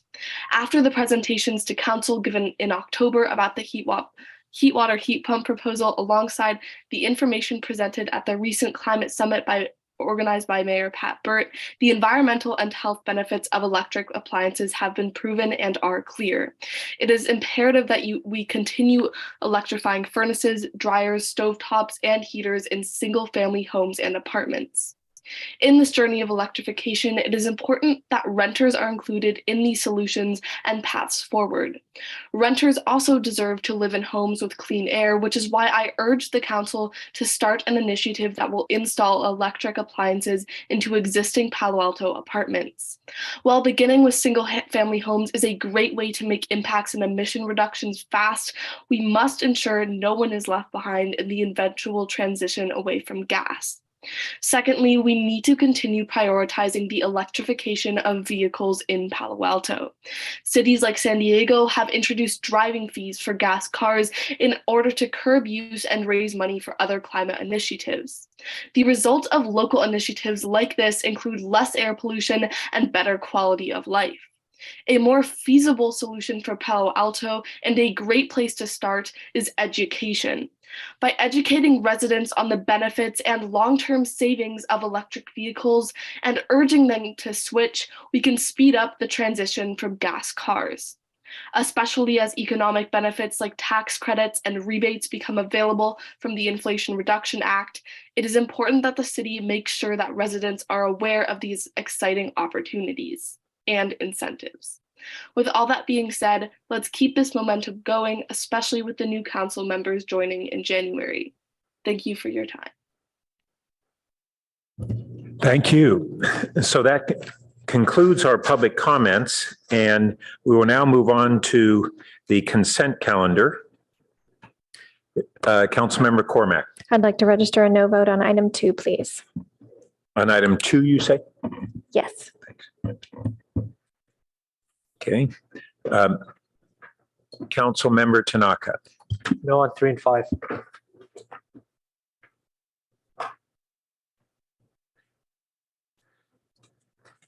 And Councilmember Du Bois. No on item 2.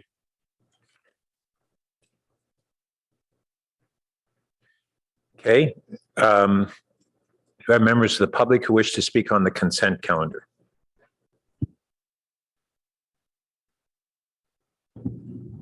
Mr. Mayor, there are no requests to speak. All right, thank you. So entertain a motion to approve the consent calendar, So moved. and I will second, and we will vote on it with Council members Cormack and Du Bois voting no on 2, and Councilmember Tanaka voting no on 3 and 5. Would the clerk please call the roll?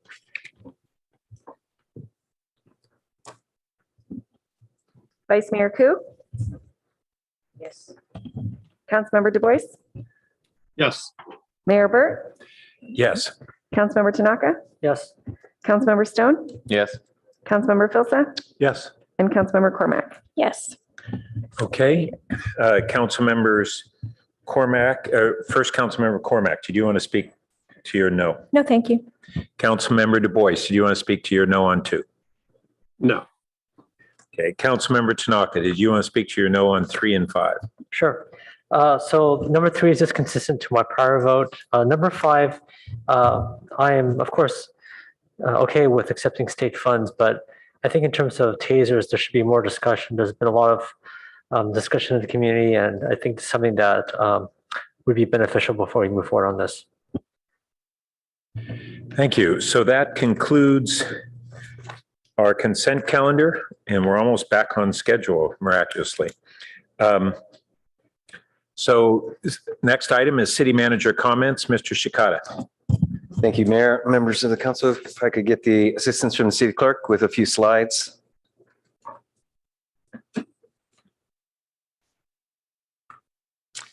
Thank you. Let's go to the next slide. All right, oops. No problem. Okay, as far as our COVID update, we do have a bit of information I think important to spend a moment discussing here. What you see on this slide is the most recent wastewater monitoring data, which if you can see, the green line represents the Palo Alto Regional Water Quality Control Plant. And what this indicates is a spike really in terms of the level of COVID presence in our wastewater stream. As it happens, the County of Santa Clara issued a media alert this afternoon and believe that they will be talking tomorrow specifically about this issue and a recognition that the COVID presence levels currently in the community, as shown here, rival last year's surge or spike, however you want to refer to it, during the flu season. Obviously, and I'm sure anecdotally, folks are experiencing the same as I've seen. Lots of folks out sick right now. And so certainly an issue that we want to bring to the community's attention. The recommendations from the county health department for vaccination, certainly an important time to point that out. I believe there's a statistics I saw on the media alert today that only 25% of the county population have taken advantage of the bivalent booster. And as such, really important time to renew our attention to health practices, and especially as we are in the holiday event season, to certainly take all steps to keep yourselves as well as other community members safe. Next slide, please. Also, another form of safety, acknowledging the holiday season, holiday shopping season, as well as some recent high visibility issues of concern around whether it be thefts or other issues of concern on community safety. Would like to note, as I'm sure everyone is aware, that Palo Alto remains an extremely safe community. And that said, it's important for us to continue to be vigilant and to continue to take steps to ensure safety for the community as well as for individuals. One invitation for community members is our Uplift Local program, which is promoting a number of offers from local merchants, both retail, restaurant, and experiences, and certainly would invite community members to take a look at that. That said, also want to, again, building on the recognition of how we do have a very safe community, invite community members to shop in person at our shopping districts throughout town. And I suspect you will note some increased visibility by our Palo Alto Police Department. We have, in fact, increased both staffing levels, while always a work in progress, but also authorized additional overtime for use during this holiday season. And so while recognizing our department remains a bit stretched in terms of its staffing levels, it is nonetheless important, and appreciate the work by our police department in order to maximize their visibility around town. That said, important to also point out our individual options and responsibility to avoid being an attractive target by not leaving purchases in vehicles, as well as a number of personal safety steps here on how we are in public spaces, including if any community member is feeling uncomfortable, to go into a nearby store and ask them to call the police. Next slide, please. And a third dimension to safety, it is the holiday season, and our fire department has asked us to really remind community members of steps that we can all take to avoid calling on their services if unnecessary. Would note that, again, as noted here, house fires in the winter account for 30% of all fire deaths and 23% of fire injuries. And we have had local incidents, especially related to electrical overloading, such that it's important for us to pay attention to these issues, again, both in our own homes as well as with our loved ones. Our fire department has put together an online article about fire safety. So here is an address to get more information. It's the bit.ly/PAFD holiday fire safety with tips on a number of areas, including cooking, how to put out a small fire, smoke alarms, and how to have candlelight without actual flame. All right, next slide, please. With that, looking forward to a few community events that are upcoming here from our Community Services Department. Plug for our Children's Theater, Nutcracker, which will be running until the 18th of December. Also, holiday decorating contests and toy drive, all of which are flagged in our on our city homepage under calendar, and some real opportunities for community members to participate both in decorating their own home as well as helping others in need. Next slide, please. Then also coming up over the next couple of weeks, want to note, and hopefully community members have heard about this through other means as well, Caltrain, both directly related to its electrification project as well as other work here in town.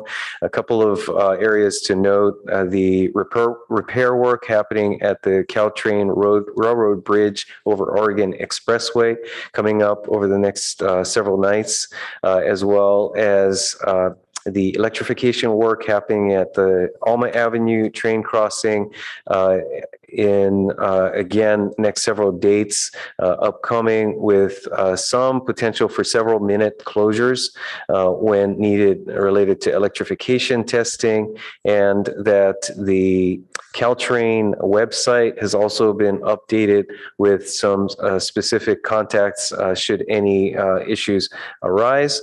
All of that information provided on our homepage under news. Next slide, please. And then upcoming, we've got our Palo Alto fiber project. The City Council will be discussing that actually in the next 2 weeks. And we've got some additional information here on our homepage. Next slide, please. And finally, coming back to the upcoming items, next week, City Council will be discussing some changes to our ordinance related to accessory dwelling units and junior accessory dwelling units, response to the grand jury related to ballot measures, and a colleague's memo related to short-term rentals. On the 19th, which is your last City Council meeting for this calendar year, as noted just a moment ago, fiber to the premises, follow-up report, and pending review and recommendation from the Policy and Services Committee, update to the Procedures and Protocols Handbook. And then as we move into January, noting that there will be no meeting on January 2nd or January 16th in observance of holidays, that on January 9th, the City Council will have your reorganization meeting, selection of the mayor and vice mayor. Then your next business meeting being on the 23rd, where you'll be discussing the long-range financial forecast. And then I believe now this is set the January 28th, Saturday, City Council retreat and priority setting session. And that covers my information for this evening. Back to you, Mr. Mayor. Thank you. So we'll now move on to action item number 8, which is approval of a construction contract with Anderson Pacific Engineering Construction in the total amount of $161 million, plus an approval of amendments to the existing agreements with Stanford University, East Palo Alto Sanitary District, Mountain View, and Los Altos, etc. Director Eggleston, welcome. Hello and good evening, Mayor Burt and City Council members. Brad Eggleston, Director of Public Works. I'm here for this item tonight with Jamie Allen to my right, our plant manager, And also in the stands here, Karin North, Assistant Director of Public Works, and Tom Kapuscinski, our Senior Engineer working on the project. So we're here tonight with the recommended actions to get underway with the most significant really of the projects to rebuild the wastewater treatment plant that we've been working on. And this secondary treatment upgrades project was first identified as part of the long-range facilities plan in 2012. It's been part of the capital improvement program for 5 years. I think we've been working on it with multiple approvals of design and program management contracts by City Council along the way. Now, typically capital projects like this would come to you on your consent calendar. But as you've no doubt noticed, at $193 million, this is a very large total project. And so because of that, we first brought it to Finance Committee for their review, where it received a unanimous recommendation to the City Council. And we also wanted to take the opportunity to bring it as an action item here with you so that you could hear a little more about it and get a chance to ask some questions before we hopefully get those approvals.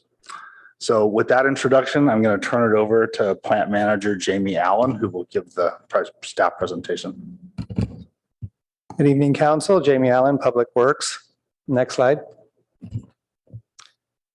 You'll be approving a construction contract, 3 partner agreements, amendments to 2 contracts with consultants to implement the project, approval of a resolution to increase the state revolving fund loan financing amount, approval of a fiscal year 23 budget appropriation for the correct project budget, and approval of exception to the debt policy for the wastewater treatment enterprise fund. Next slide, please. The treatment plant is in a constrained 25 acres out in the Baylands, surrounded by the airport and Bixby Park. Next slide, please. The secondary treatment system will be retiring the 2 tall fixed film reactors and doing more intense process in the aeration tanks that you see there, where trillions of microorganisms are breaking down various pollutants. Next slide, please. The primary driver for the project is aging infrastructure that's 40 to 50 years old. You can see some examples there. The equipment's at or beyond its useful life. Next slide, please. A secondary driver is removal of nitrogen, which is considered a nutrient in the San Francisco Bay. The 38 treatment plants that line the bay all contribute about 2/3 of the nitrogen in the bay. Next slide, please. 4.5% of the nitrogen in the bay is contributed by Palo Alto, and this project will work to reduce that nitrogen. Next slide, please. The project's going to remove approximately 78% of the nitrogen from the Palo Alto plant, and there's other ancillary benefits to water quality, but we want to focus on the primary water quality improvement of reducing the nitrogen. Next slide. This is an aerial view of the tanks where we'll be installing lift stations, new industrial blowers at 500 horsepower each, equipment room upgrades, diesel generator, new air diffusers, pipe racks, membranes, power distribution equipment, sludge pump stations, and various site work. Next slide. As Brad mentioned, we began advanced planning about 10 years ago. We began project planning about 6 years ago, started 4 years ago, and we finished earlier this year. Next slide. We received bids on October 6th, and we met with the Finance Committee last month. The committee unanimously recommended approval of this project. And upon your approval tonight, we would begin construction early next year and complete construction 58 months later. It's a very complex project going from tank to tank, so we need the longer construction duration. And then after a year after substantial completion, we would have our first debt payment to the state of California in November 2028. Next slide. We received 3 bids. The lowest bid was just under $162 million from Anderson Pacific Engineering Construction, and we're very pleased with the very tight bid spread of 3.5%, showing a very clear understanding of the contract documents from the 3 companies that bid on the project. Next slide, please. This slide shows a summary of the total cost. The bulk of the work is in the construction contract with Anderson Pacific. And then there's 3 other contracts with consultants to implement the project, including program management, construction management and inspection, and then the design work. Next slide, please. The project financing is from the state of California at a fixed interest rate loan of 0.8%. It's the lowest interest rate the state has given out in the last 12 years. So we're really excited about that.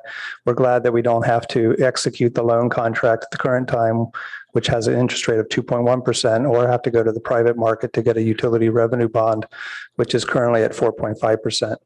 So that's a real positive for the project. Next slide, please. Another thing, you approved a debt policy about 5 years ago, and it set a debt limit of 15% of annual expenditures for enterprise funds unless council approved an exception. And we are recommending that you approve an exception to the debt policy. Next slide, please. The wastewater treatment fund has typically had 4 to 9% of its annual operating expenses as debt. But with our larger capital program, in the fiscal year 29, it's approximately 30% of our annual operating budget. Given that most of our debt that we're carrying is state low interest loans, of that in the orange bar there, 80% is principal and about 20% we expect to be interest. So overall, our annual operating budget will be carrying about 6% in interest and the rest principal and other operating expenses. And so we think this is a good reason for exceeding the debt policy of 15%, which was put in place to give you a chance to consider and pause and think about the level of debt you're carrying.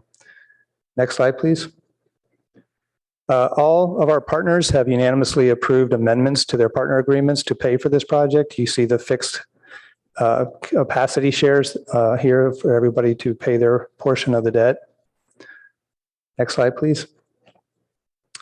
One minor issue is the cash flow during construction. The state loan is not a line of credit, and the state can be slow in reimbursing the invoices that the contractor submits. And while we are waiting for reimbursement, the cash flow balance of the wastewater treatment fund can go negative during portions of the project. And so we are looking at options to mitigate the issue, and if necessary, we will return to Council and Finance Committee with options that need your approval. We think we can be able to mitigate this, but we just wanted you to be aware of it. Next slide, please. This is again the summary of what you'll be approving, and that's the end of my presentation, and I'm going to turn it to you for questions, comments, and discussion. Thank you. So before going to the council, let's see if we have members of the public who wish to speak on this item.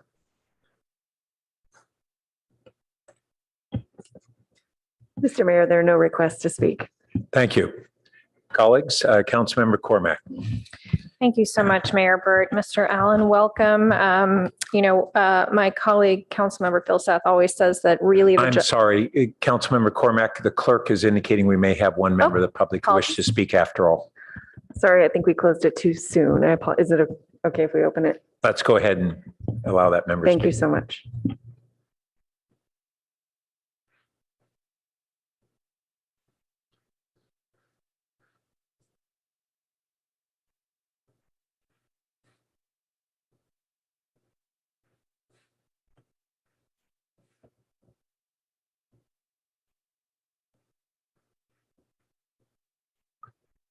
Do we have a last name? Okay.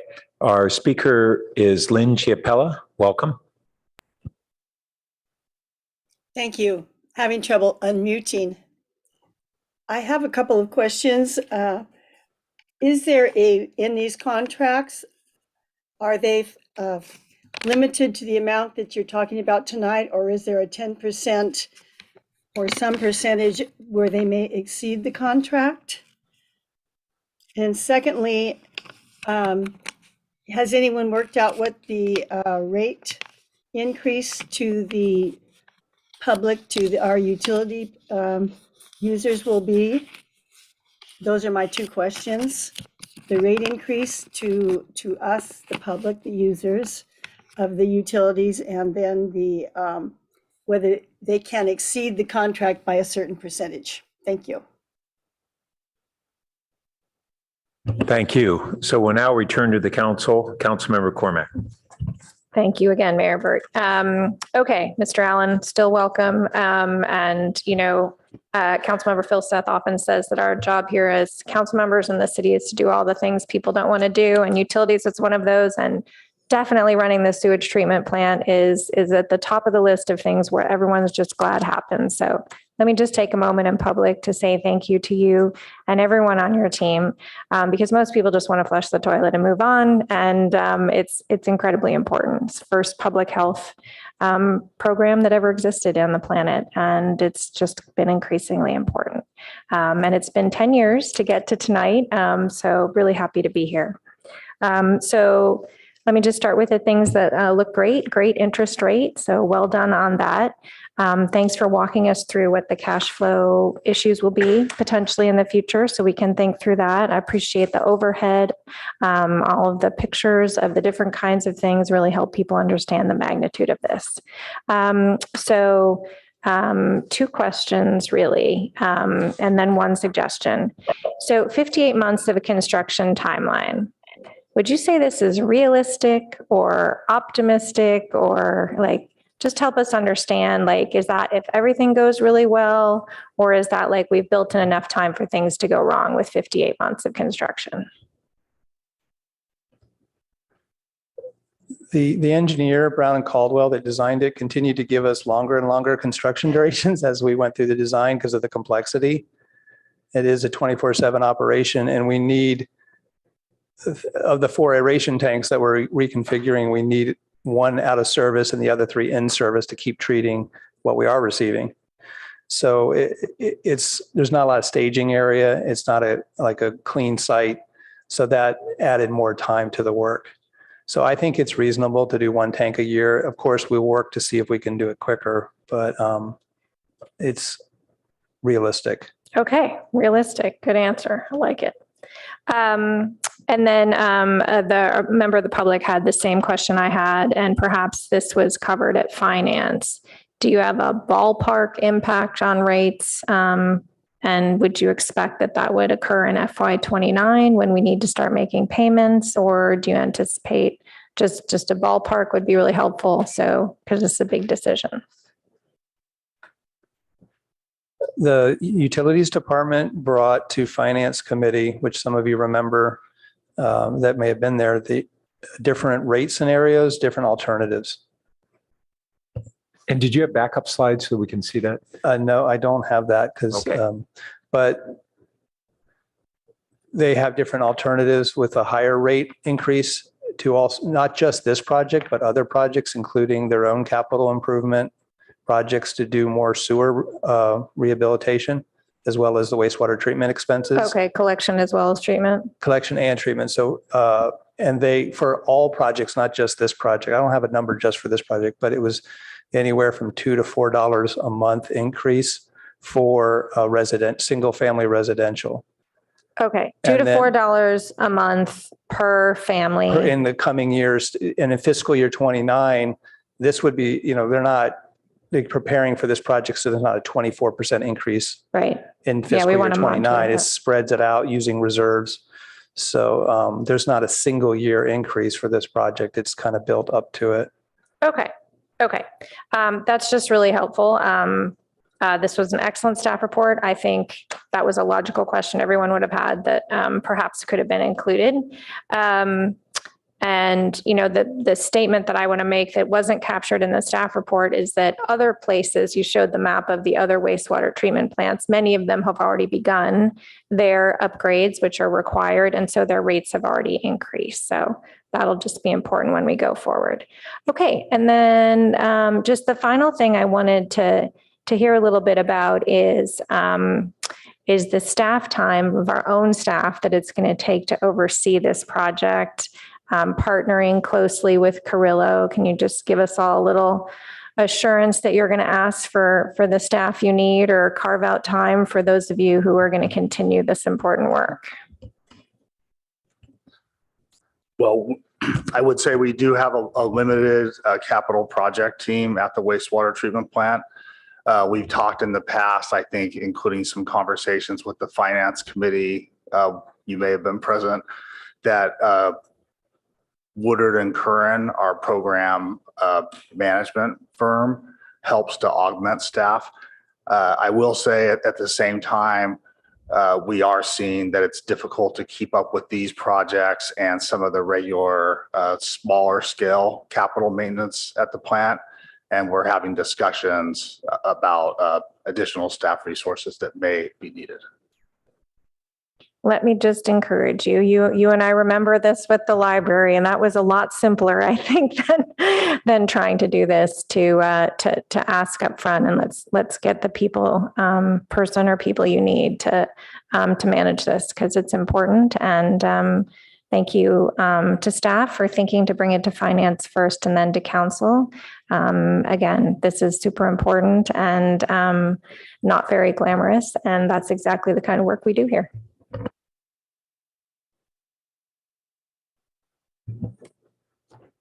Councilmember Tanaka. Yeah, thank you guys for your work on this. A few questions for you. Just out of curiosity, where does the nitrogen go? So what's this process? So where, like, so you're taking a lot of nitrogen out of the water, but where does it go? I'm sorry, could you repeat? Yeah, where repeat does the your question? nitrogen go? Oh, the nitrogen, I don't know how much in the weeds you want to get, but it goes from urea to ammonia to nitrate. And then currently we don't treat the nitrate. It goes all to the bay. Yeah. So and then out in the bay, it's converted to nitrogen gas. Some of it goes to nitrous oxide. Sure. In the treatment plant, we will be bringing that into the plant and doing the conversion to nitrogen gas inside these tanks. I see. Okay. And there'll be some bit that goes out to the bay still as nitrate. Okay, I was wondering if we could turn to fertilizer or something, but it's not like it just turns into air, basically. Yeah, with 78% of the air we're breathing is nitrogen. Yeah, I so understand. it's Okay, no, that's fine. they call it nitrification, denitrification. Sure, that's fine. Good question. Okay. The second thing is I'm looking at slide 17, and maybe you guys could bring it up as I ask my question.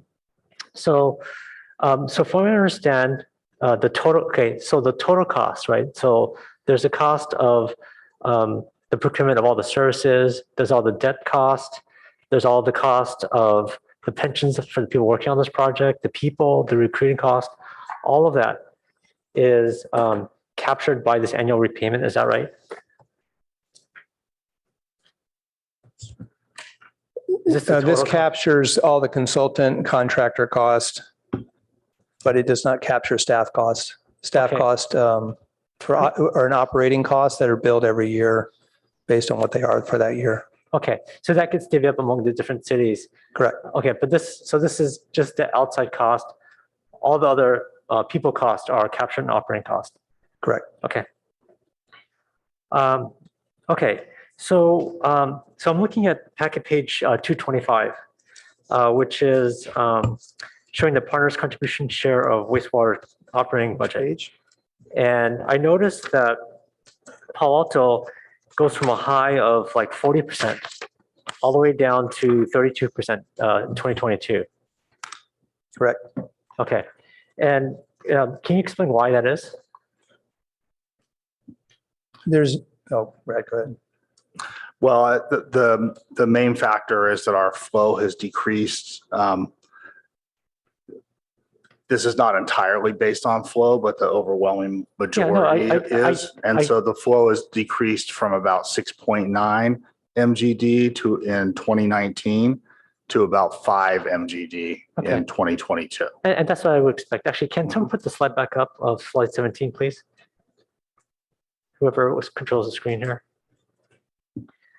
So yeah, and that's my point exactly, right? So right now we're at 32%, 32.37%. And the number I see here on the screen is 38.16%. And I realize that this is a fixed capacity share of capital, right? That's where this comes from. But now while Palo Alto has remained relatively the same size, surrounding cities have not, right? So Mountain View goes from a low of 35% all the way up to 40%, right? So they've grown quite a bit. East Palo Alto has as well. The surrounding cities have really grown, but Palo Alto really has not grown that much. And so that's our share is decreasing. And so when I look at this, right, and I look at the percentage that we're paying, and these are big numbers, right? It's $191 here. This delta between 32% and 38% is quite a bit. That's a 6% spread there. If you do the math, you're talking about millions and millions of dollars. So I guess how do we ameliorate the fact that our share of the wastewater has been decreasing mainly because we've been staying the same size while other cities have been growing. How do we justify continuing to pay the same amount while other cities should be paying more? Well, I'm not sure that it's quite so simple. We had some discussion about this with the Finance Committee review as well, which is why we included some of this information for council to review. I was taking a look at it, and as I just mentioned, our flow has gone down from about 6.9 before the pandemic to 5. I think we can assume that some of that is going to come back. I just did the little exercise today of saying, what if that 1.9 that we had decreased since 2019 was present in 2019? If our flow went up by that much, we would be at 40% of the annual flow amount. That's if. So, the reality is that we're at 32%. The reality is that our flow is a lot less relative to others. This year it is, yes. This year it is, yeah. And I think, if you look at all the housing that other cities have been building around us, and we really haven't, I think that's going to continue, right? And our city has also suffered from the fact that a lot of people are working from home, right? So our city used to double pretty reliably every day, and that doesn't happen anymore because people largely work from home these days. And so I don't see this trend reversing. And so it just doesn't seem fair that we're paying such a higher share of the cost here versus, it's not lining up to the usage, right? Yeah, the other part of my answer that I didn't get to is that we are planning. Basically, there's a lot of work that would go into being able to change this in these agreements. All the partners would have to agree to it. And frankly, even though we can look at these numbers right now and say, well, this shows in 2022 that we're here. Yeah. We don't have updated information about what we expect in the longer term. And we are planning to do an update to our long range facilities plan that's going to look out and really project what we think we need, and hopefully look at where other communities are at as well. Yeah, but see, that process may eventually lead to more discussions about these percentages. The problem here, though, is, and it looks like it's only, we're talking about 32 versus 38%, but that's 6% on 190 million. That's almost 11 to 12 million dollars. So it's unfortunately, it's a lot of money we're talking about here. And so I find it hard to justify not trying to renegotiate this, because this is a big impact to our bottom line, because this is making us pay more. This is paying us kind of at our heyday when we were, a relatively large city compared to other people. And now that we've are seeing the same size, in fact, somewhat shrinking because our daytime population is not increasing, why should we not go out and renegotiate and try to get a lower share of the cost to reflect our lower usage?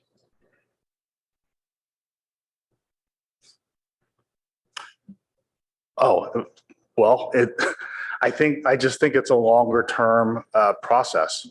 But why should we be on the hook for this, though? You're talking about numbers from 2022. Just going back a couple of years ago, these numbers were dramatically I know, different. but we're looking at systemic changes in Palo Alto, right? This is not, it'd be great if it all comes back, but I don't know anyone that's gone back full time. People at best are going hybrid, and some people aren't going back at all. We're looking at some of the highest commercial vacancy rates ever in our city. If you look at our research park, you look at our downtown, look at our retail, right? I mean, I don't see any turnaround coming soon. Well, just perhaps to comment on that, points well taken, Councilmember Tanaka. I think it's the director's pointed out, it's practically at this point, given the lead times required to get to this point in a project of this magnitude, renegotiation is really not feasible. Well, I don't think the answer should be it's too bad, because we're talking about $190 million. I think now's the time. If we move forward without renegotiating, who's going to say, oh yeah, sure, we'll pay extra $11 million. Who's going to do that? We should do it now, not later. How are you going to do it later? again, these are existing agreements, and as such, if we were to just to play out the scenario, to renegotiate would effectively need to rebid, which would require us to lose. Please let me finish, Councilmember. It would have us lose the time necessary to redo the entire procurement process with any. Well, quite frankly, with very little expectation that the partners have an incentive to reach that agreement. So it's really, again, a practical limitation that we're up against at this point, recognizing that we have bids in hand, we're ready to proceed. This is a multi-year effort that has gotten us to this point, and unfortunately, quite frankly, very limited options that would likely result in any financial benefit. So I'm not saying rebid, I'm saying go back and talk to our partner cities. And, you know, we're not asking for something unreasonable. We're just asking them to pay their fair share. That's all we're doing. Right? We're not saying we don't want to pay less than our fair share. We already have the bids. There's about, you know, a handful of cities here for us to contact. And I think most people would be reasonable. Yeah, this should reflect the same thing as the operating cost. Why should we, as a smaller city, pay a lot more than we were before? It doesn't make sense. And so I don't see what you're talking about. Well, why have to rebid everything? We just simply see what people say. And most cities, I think, would be reasonable. I don't think people want to stick with this bill that we don't deserve. Most people know that Palo Alto has not grown the same size as all the other cities. I mean, most people know about our commercial vacancy rate. That's not a secret. So I, for one, would like to see us renegotiate with our partner cities before moving forward, because this is a ton of money. You know, 11 plus almost $12 million. That's all I have. Vice Mayor Koo. These contracts that you have, haven't they already been voted by our partner cities? Yes, they have. Yeah, so it's gone before their council also already. They had all approved them at the earlier amount, and then when the bids came in higher, they very quickly went back and were able to approve amended amounts. Okay, thank you so much.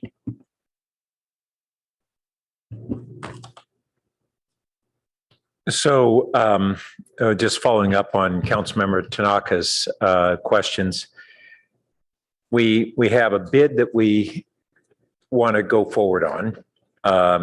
We have a project that is in many ways overdue, and it's really, I think, good that we're going forward. We do have, and I don't know if the staff has the slides, but I think we review them in Finance Committee, the comparison of our residential and non-residential rates versus other cities that are on packet page 226 and 227, where we're currently at 28% below comparison cities of Menlo Park, Redwood City, Santa Clara, Mountain View, Los Altos, and Hayward.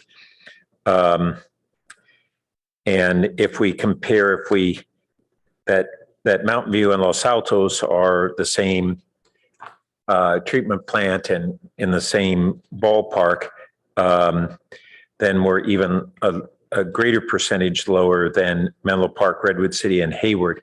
And I think Hayward was that one of the plants that also is going through a rebuild, or no? What are the other two that in the area? I'm not familiar with them doing anything. Yeah. I don't know. Okay. So in that sense, all of our partners in the plant have been having very competitive rates and really benefiting from a plant that is its capital equipment has been pretty fully amortized. I will ask a question though, in terms of some of the benefits when you have equipment that's past its anticipated useful life, to what degree are we seeing maintenance costs higher as a result of stretching out the life of the equipment? I don't have any exact empirical numbers, but you can't buy this equipment when it's 50 years old, like old electrical gear.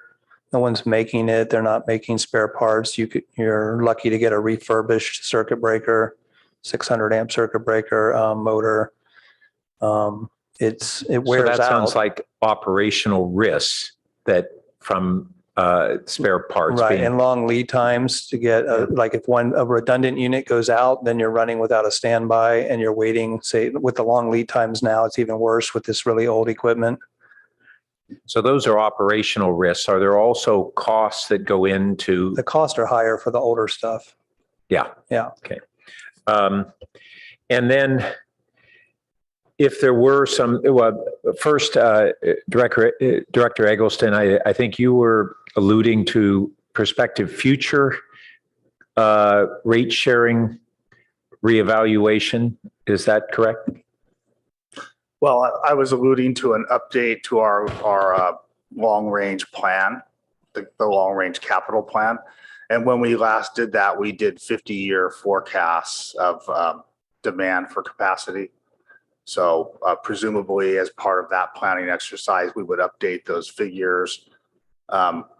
We might see if coming further out of the pandemic, what changes we see in these kind of short-term dramatic flow changes that we've observed. And then that could result in several ideas about different ways that we might ultimately go back to the partners if we decided it was advantageous to try to renegotiate. So if we saw these trends were looking like they're longer term, shifting the ratio or the proportionate share of the influent, what time frame would we perhaps be able to attempt to renegotiate with those partners their fair share? I don't have a schedule yet for that work. The long range facility plan update, we really just started talking about doing that. It's probably on the order of 2 years out to really get underway with that work. Okay. Especially given these other capital projects that are tying staff up. Okay. And then there, member of the public had asked about whether we have a 10% overage, and the staff report on recommendation number 2 includes that. That takes us up to a not to exceed of 178 million. So the bid amount is 161 million plus, and the authorization is 178. And then on item 6,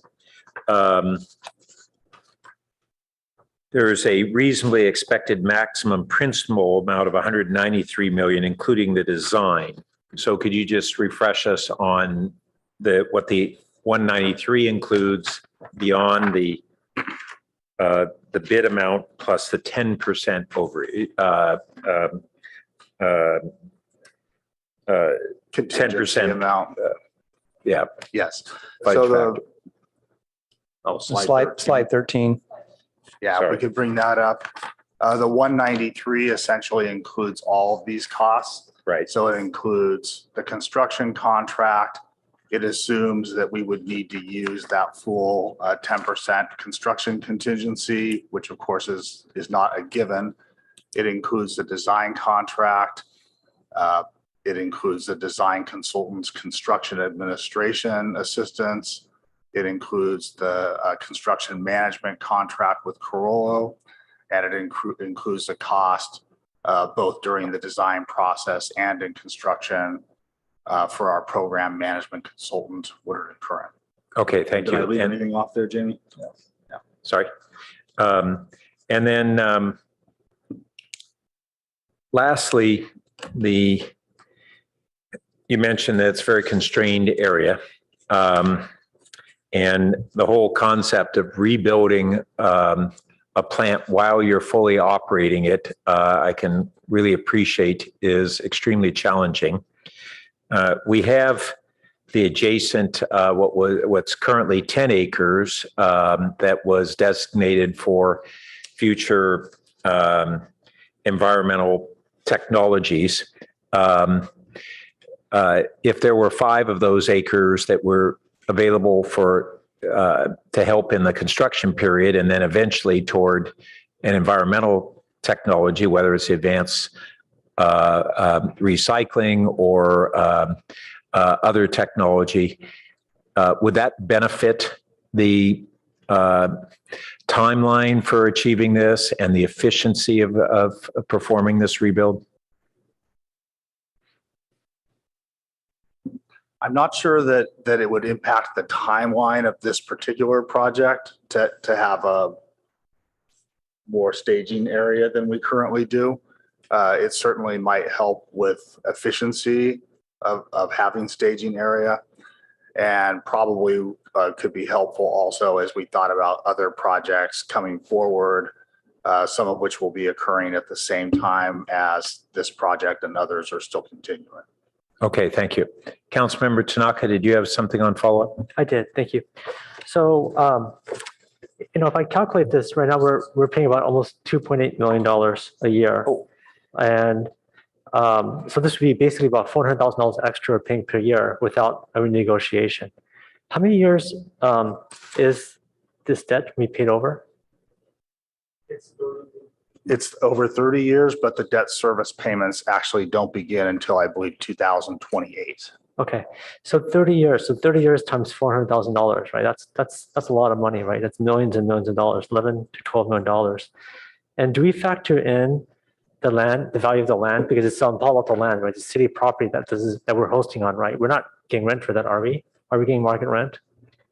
The wastewater treatment fund paid for all the property, and the partners paid their share of the property to buy it. So it's owned by the city of Palo Alto. But do we get market rent for that land? No, there's no rent. So that's another issue, right? I mean, theoretically, we should be charging market rent and our partners market rent for this. Well, I think Jamie just said that the partners paid their share of purchasing the land originally when the plan was built. Okay, sorry, I misunderstood. And I guess, I've heard this before, and I said it before, but I'll say it again. People say that, we have much lower utilities rates than our neighbors. And I think that's a fallacy, because it's very much the same as comparing owning a house versus renting a house.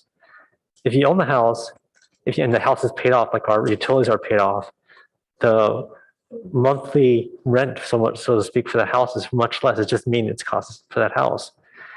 Versus if you're renting, you actually have to pay someone rent, the landlord the rent, and thus the rate's a lot higher. So when we look at our utilities, when we own our utilities, to say that we have much lower utility rates versus our neighbors is the same thing as saying, well, gee, someone that owns a house pays less rent than someone that rents a house. Of course they do, right?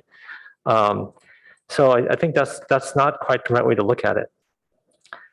Second of all, those rates don't include this extra charge that we're going to be looking at here. And so what I think we should do here is we should go back to our partners. I think the bid's fine. So I looked at the bid, and I think you guys did a good job on that. So I don't have anything. I don't contest that or any of the other. I think that was solid. It's higher than I wanted, but it looks pretty good. So you guys did a good job on that. But I can't see, why don't we, rather than have to come with a complex forecasting of like, this is how much our flow rate's going to be, why don't we just do what we do with the operating budget? And the amount of capital charge that we pay just changes according to what our usage is. So if our usage bumps back up to where like 40% like it used to be in our heyday, okay, then we pay 40%. But if it is like it is now, where Mountain is booming and we're not, then we pay 32%, right? So why not just make the capital expenditures aligned with like the operating budget? So make it the same way. So there's no debate as to, is this fair among everyone, right? Everyone just pays their fair share, rather than we pay this artificially high rate that we're paying right now. Well, it's a conversation we could have. I think there were considerations when the structure of different structures for paying for capital costs of actually building things versus the operating costs based on flow when these agreements were first put together. we tend to talk about these capital costs as percentages, and they are percentages. But what it really is about is that Palo Alto, through that percentage, has reserved about, I think it's 15 million gallons per day of the treatment plant's capacity. And so one way to think about it is, would you want to pay a certain amount towards building something that has a very long life? And then if your flow changes over time, you could essentially be paying more for that or less for that. I think there are reasons why there were these different structures of operating costs based on flow and costs of actually building the plant based on the capacities that the communities wanted to reserve in that equipment. Okay, so I'd like to make a motion. My motion is that we go forward with a staff recommendation. And we also ask staff to renegotiate with our partner cities on the amount of capital payments that are being paid.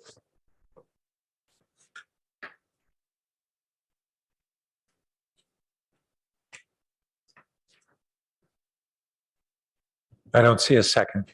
Okay, thank you. Councilmember Du Bois. Yeah, thank you. I'm just curious, what is the lifetime of the new tanks when completed? What's the expectation? The mechanical equipment typically lasts, and electrical equipment, 30 years, and structural equipment can go 50 years. We're going to be reusing the concrete, but recoating it. Okay. So, and I think Brad kind of started to head this way, where again, this is a long-term investment for potentially some very long-lasting equipment. And then the interest rate, is the interest rate we're paying still at the 0.8% for the project? Correct.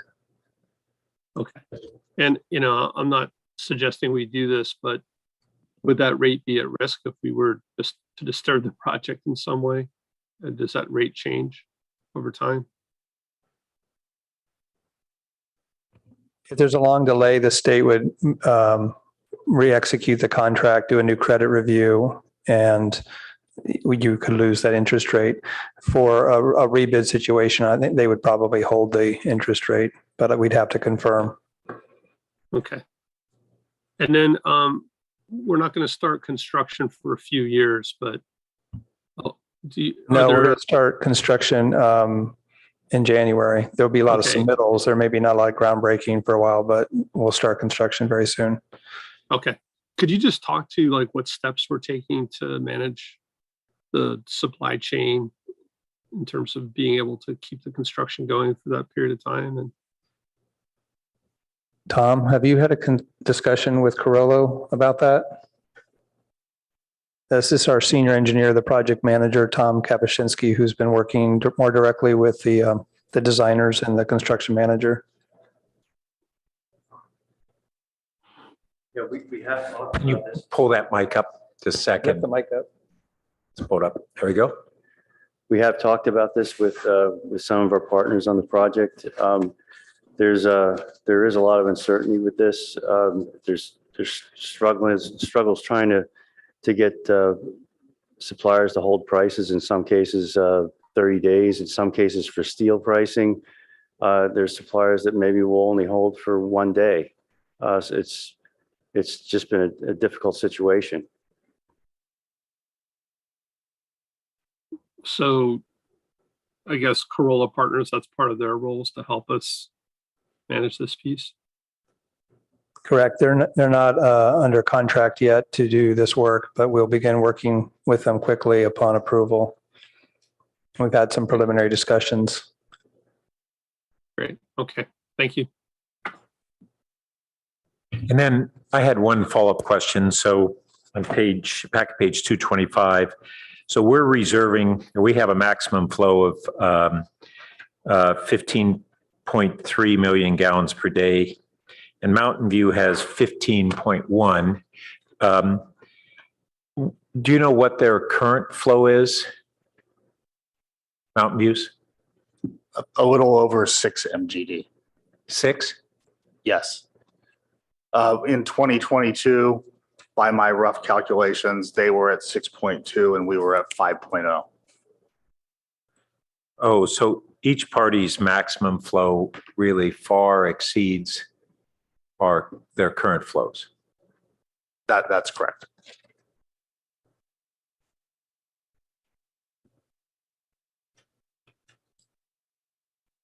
So why is the design for such higher flow than the cumulative flows of the parties?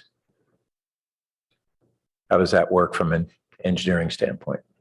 The flows were set in 1985 when flows were more of an issue in the 1980s, and the flows add up to the regulated capacity of the plant. It's an industry standard in the way the state of California regulates the capacity of the flow. So the partners all have a share of the flow capacity that matches the design capacity of the plant. Clearly, with the flow conservation, no one's going to exceed their individual flow capacity limits. But it's still acting as the fixed share for the capital projects. It's still. If I could add one other piece to that. These are dry weather flows as well. And there are times during wet weather when the flow coming to the treatment plant is dramatically higher than these annual average amounts that we're discussing here. The point being that it wouldn't work to design the plant to only treat 15 million gallons a day because the dry weather flow may be on that order right now when there are times where the flow rate coming in is much higher. I just didn't appreciate that we had variability based on the weather because this is not storm drain runoff. What drives the variation in flow based on the weather? Inflow and infiltration of rainwater and groundwater into the sewer system. Oh. Into the piping system? Yes. Oh, that's a lot. Okay. Well, I'll go ahead and move the staff proposal. I think that the issues about reallocating, well, first, let me see if I get a second. Second. I think the issues about re-examining the proportionate allocations are important and that we should really move those forward because over the years that's shifting and not only the operating costs but the capital costs should be re-examined and make sure they stay proportionate. Appreciating that we had some additional shift from the last couple of years, but even before then, we were seeing a trend line. And I think that is important going forward. Councilmember Cormack. I don't need to speak further to my second. Okay. Anyone else wish to speak? Otherwise, would the clerk please call the roll? Councilmember Du Bois? Yes. Councilmember Filsa? Yes. Councilmember Tanaka? No. Councilmember Cormack? Yes. Vice Mayor Ku? Yes. Councilmember Stone? Yes. Mayor Burt? Yes. Motion carries 6-1. Okay, thank you. That concludes this item. So our final item tonight is a public hearing, which is a quasi judicial matter on 1700 Embarcadero Road, which is consideration of a site and design review, design enhancement exception, variance and off-street loading space modification to allow the demolition of a vacant restaurant and the construction of a new two-story, 31,000 square foot automobile dealership. The Planning Commission, the Architectural Review Board have recommended approval of the project, and environmental assessment is a mitigated negative declaration. And since this is a quasi judicial matter, before we proceed, do any council members have disclosures of ex parte communications?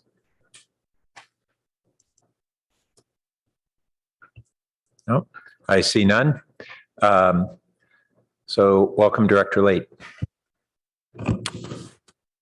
Thank you, Mayor, and good evening, City Council. Jonathan Late, Director for Planning and Development Services. I'm joined by Sheldon Nossing. You have seen him a couple of times in the past 6 weeks or so.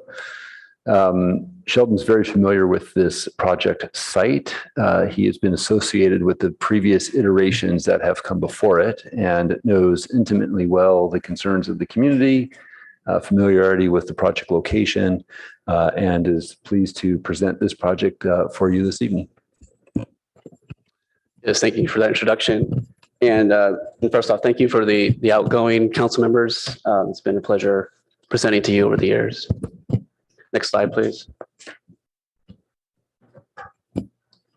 So this presentation overview just will have a little bit of information about a background of the project. As Director Lata said, there's certainly a lot of time spent on this site. We'll also go specifically the project and what its proposals, some of the key issues that we've come up with, as well as they have been resolved. And then finally, our recommendation, we have this project reviewed by the ARB and the PTC. So next slide, please.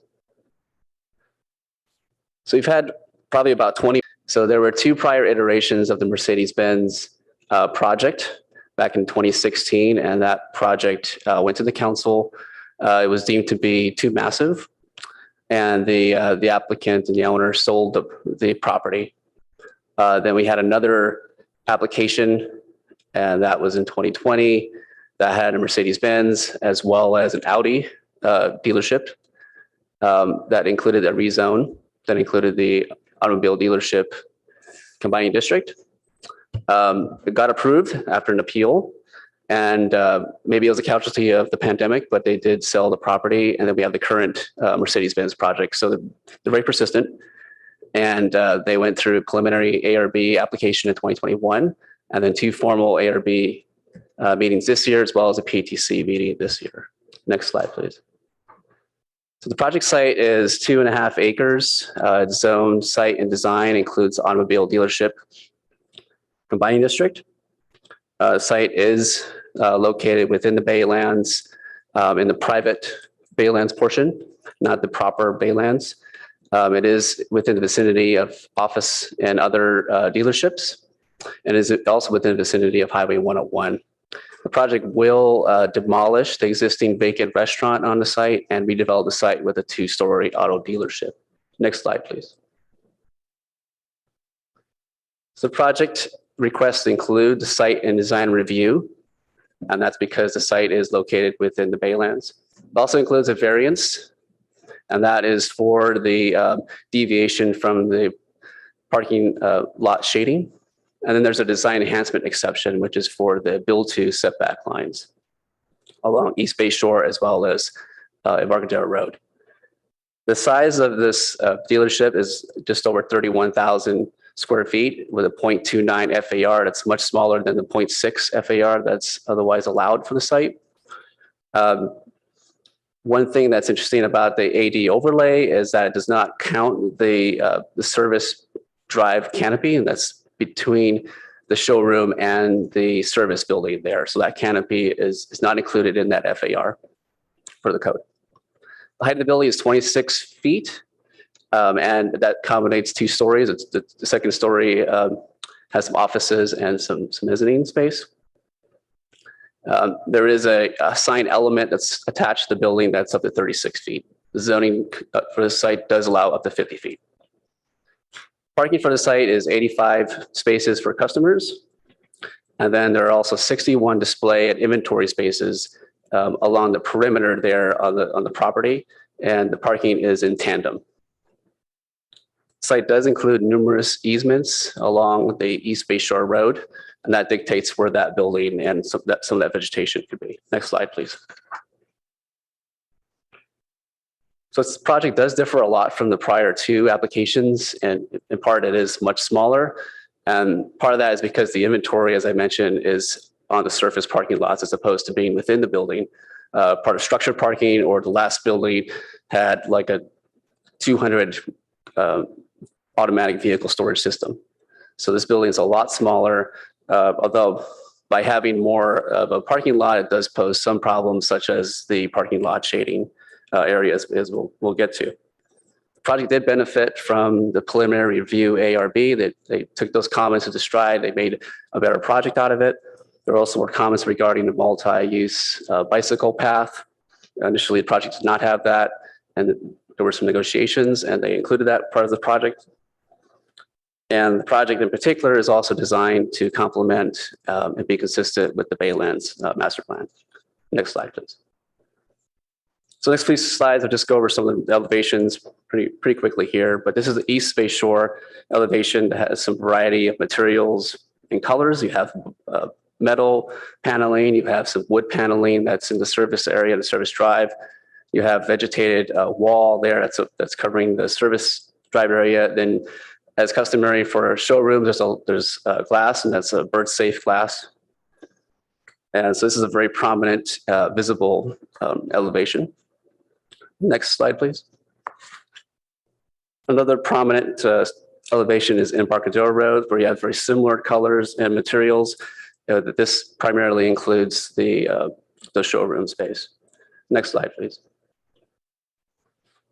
So here's where the building kind of is not seen as much. This elevation is facing the Audi dealership and includes some stucco and metal paneling. This is where you start seeing some green hues that are more indicative of those colors that you see in the Baylands.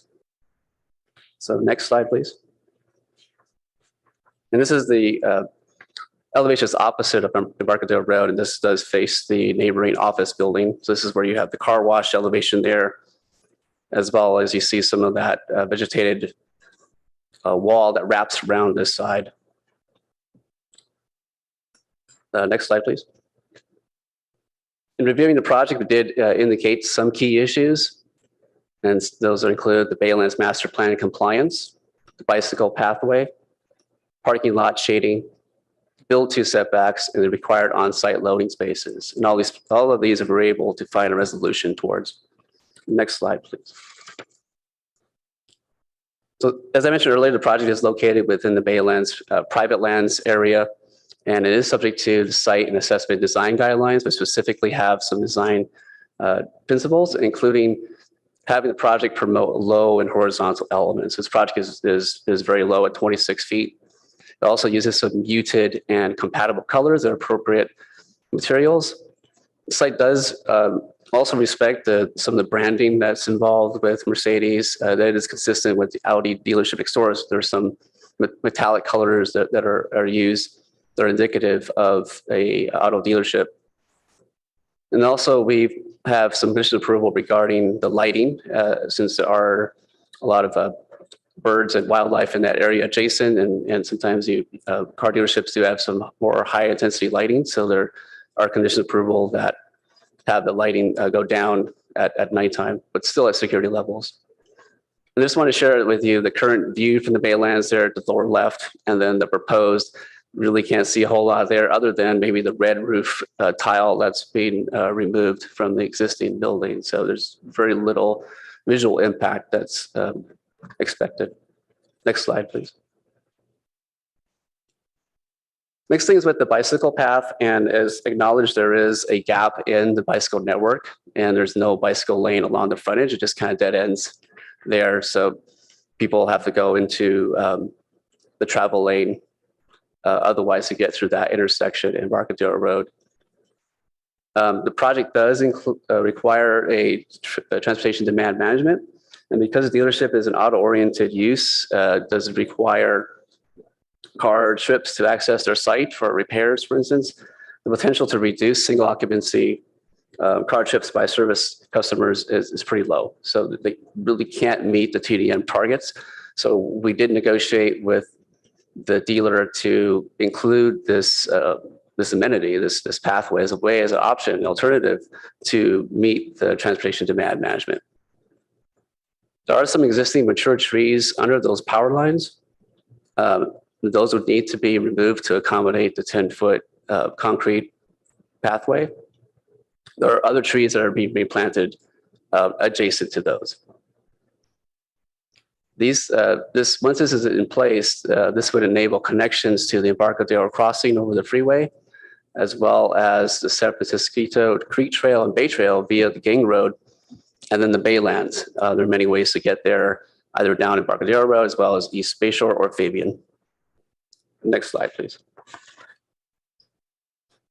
So one issue is the parking lot shading. The code requirement is that 50% of the parking lot, which includes the parking lot spaces, the drive aisles, are shaded by tree canopies.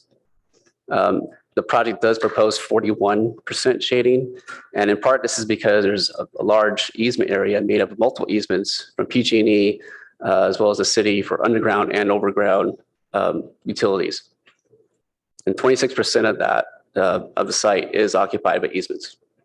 Another issue with the property is the shape of the lot is trapezoidal. And it does kind of come to a head there at the intersection. So it does constrain the site. You probably want to have more of a square building other than a trapezoid building. They are planting some trees offsite in the Baylands. While it doesn't count towards the shading, that's just something that we had suggested and they're carrying through with. That would help here. So the findings, based on staff's analysis, are documented in the record of land use action. And we believe the findings can be met. The council can choose to modify these findings as necessary. Next. Then there are build to setbacks, and the code requirement is for the CS district, and this primarily CS district is along El Camino Real, so this kind of makes more sense there, just to have a building that's up against that setback. And the setback here is 0 along Embarcadero Road and East Bayshore. So 50% of the building would need to be up to this 0 setback line along Embarcadero Road, or 33% along the street side. And because of the easements, for instance, along East Bayshore Road, there's no way for the project to meet that requirement. And that's been the case for all the other projects that have come through this site. There's also the building is also not placed up to the setback along Embarcadero Road. It kind of makes sense because you want that circulation around the building.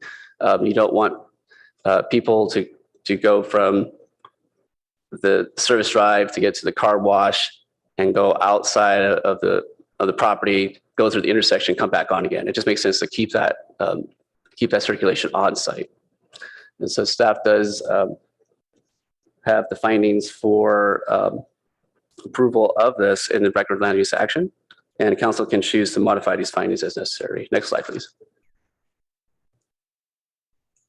So with loading spaces, the code does require 2 spaces. There's insufficient drive aisle space width on the site for the loading space is indicated in red, that's adjacent to the car wash. But one of the spaces is okay.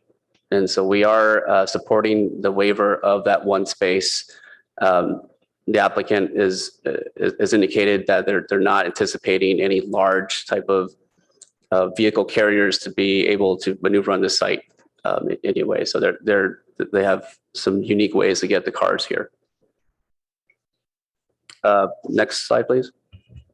Planning and Transportation Commission did review the project. They did recommend approval as 6-0 and with some changes.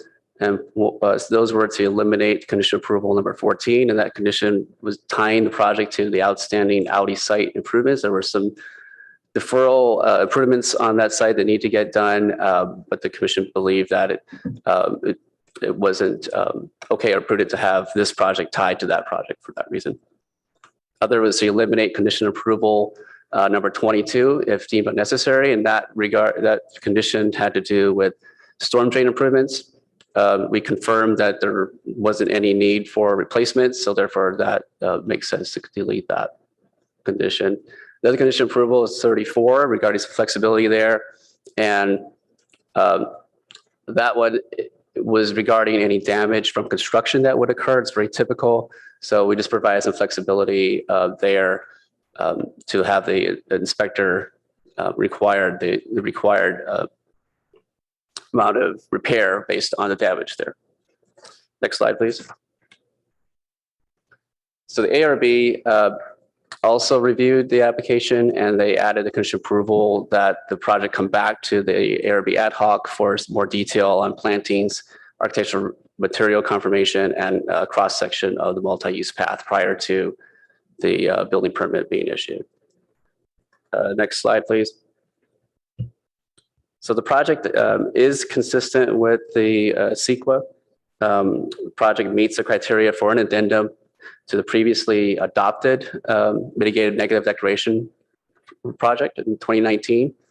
We needed to update the traffic and noise analysis because there was some differences there, as well as the change in the traffic from LOS criteria to VMT criteria. We did receive some correspondence from the neighbor regarding noise, as the same neighbor from the last project. Mitigation still applies. And we also met with the neighbor, the applicant, and myself met with the neighbor. They had an acoustic specialist involved in that meeting, and we did agree on a specific equipment that would be used for the car wash, and that's included in the condition approval, number 15. So most of the other mitigation measures still apply for the project. The project is generally smaller, and no new significant impacts or mitigation measures are required. Next slide, please. So with that, the Architectural Review Board and Planning Commission recommends that the City Council adopt the record of land use action approving the new car dealership and request for a site and design variance and design enhancement exception based on the findings subject to the conditions of approval. The applicant is here. Thank you. Yeah, thank you, Mayor. And I'll also note that David Hirsch, Chair from the Architectural Review Board, is present as well, if you would like to hear from the board's perspective. Welcome, Director Hirsch. Thank you, Mayor Burt, Vice Mayor Koo. It's very hard to add to whatever Sheldon puts together here, you know. But I want to say a couple of not relative to this project, thanks to your selection board of 2 new members who have really demonstrated incredibly good analytical abilities on our board and are committed to our board. And then I want to thank Vice Mayor Koo because she came to graciously attended our 5-year award ceremony. And I didn't thank you enough as you were there. And I hope you all had a chance to look at the awards that we gave in the lobby. I looked to try to find another place to take that exhibit, perhaps to the library or to the schools directly, so that perhaps we can find some new ARB architects in the future. 1700 Embarcadero Road, as Sheldon did cover so much, I really don't have too much to add, but I wasn't on the board for the very first hotel application, but I was for the first, I guess it was the first automobile presentation, and which was withdrawn. Actually, the hotel was withdrawn. I guess the first Mercedes dealership was also withdrawn because it was quite unique in one specific way. It stored the new cars in a multi-leveled kind of automated puzzle lift kind of structure, which was about 3 stories high. And we had a lot of problem with it in the board because it was very big, massive kind of look to it, and would be seen from the Baylands. And certainly we really didn't want that. Even though it was surrounded by trees. Large trees at that. This present application is much, much more modest and sensitive to its surroundings. And it has a car dealership. It had to distribute all these cars in a sort of a tandem around the 3 sides of the building, not the Embarcadero side, not the direction to the Baylands, of course. I guess it's a little harder to accept a lot of cars on the lot, but I think we've sort of realized that we can replant the trees on the Bay Shore side and some additional trees as well in the easement if they're careful about it, so that there's a sort of a double layer of trees. And we've added and requested them to increase the plantings around the perimeter. If you go to the opposite side of the street and look at the medical facility there, the eye and ear and Stanford facility, there are plenty of plants that one could use that will at least provide some separation and some nature between the traffic coming off of 101 there and on Bayshore and this site with all those cars. We were really especially impressed with the selection of materials. Sheldon mentioned it, that significant green wall that faces Bayshore, and it wraps around the corner. Nice idea. And that central car service access, which is surrounded by a natural wood. And then all of the other materials, which are a kind of a green scheme, which a light green and natural look to the whole building.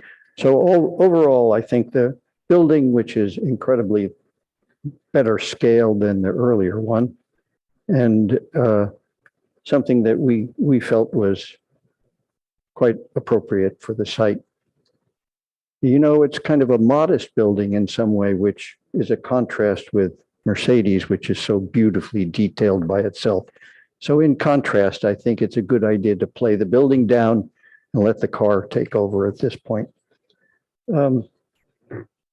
We unanimously approved the project, but there were, as Sheldon mentioned, some issues that go to the ad hoc. We noticed that the actual bike path didn't really have enough detail for us. So we asked that to be looked at in more care before the final approval.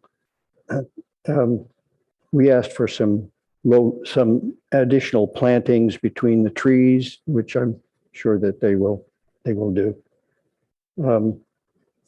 There are fingers in the parking lot on the Bayshore side, but they didn't put trees on the inside portion of those fingers. They did on the rest of the site. And we think it's reasonable to imagine, even though it's an easement, that they'll be able to plant the additional tree in each of the fingers. And that'll give the whole, not only improve the look of the whole ensemble of the building and nature, but it will also shade some more of the hard surfaces as well. So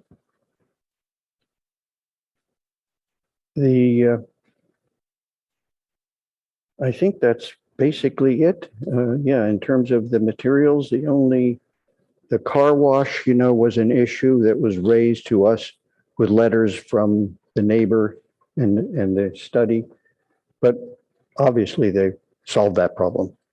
So we approve. We're happy that and hope that you will too. Thank you. And did the applicant wish to speak? And applicant has how many minutes again? 10, up to 10 minutes to speak. Welcome. That'd be fine with us. Can we check and make sure the microphone is on for the speaker? Thank you. Hello, my name is Eric Iverson. I am Director of Real Estate for Swickard Automotive. We are, as staff has presented, the fourth iteration of a project at this site and the third attempt at a Mercedes store, and I think we're there. I honestly think we're there. Like I said, I'm going to keep it really short. I'm more here to answer any questions that anybody may have. We did go before Architectural Review Board twice, and we appreciated their feedback and changed the project to accommodate some of their concerns, and as well before the Planning and Transportation Board. It was a very productive meeting with them. We're glad that they approved it, and we did make some revisions based on recommendations. Can we go to the next slide?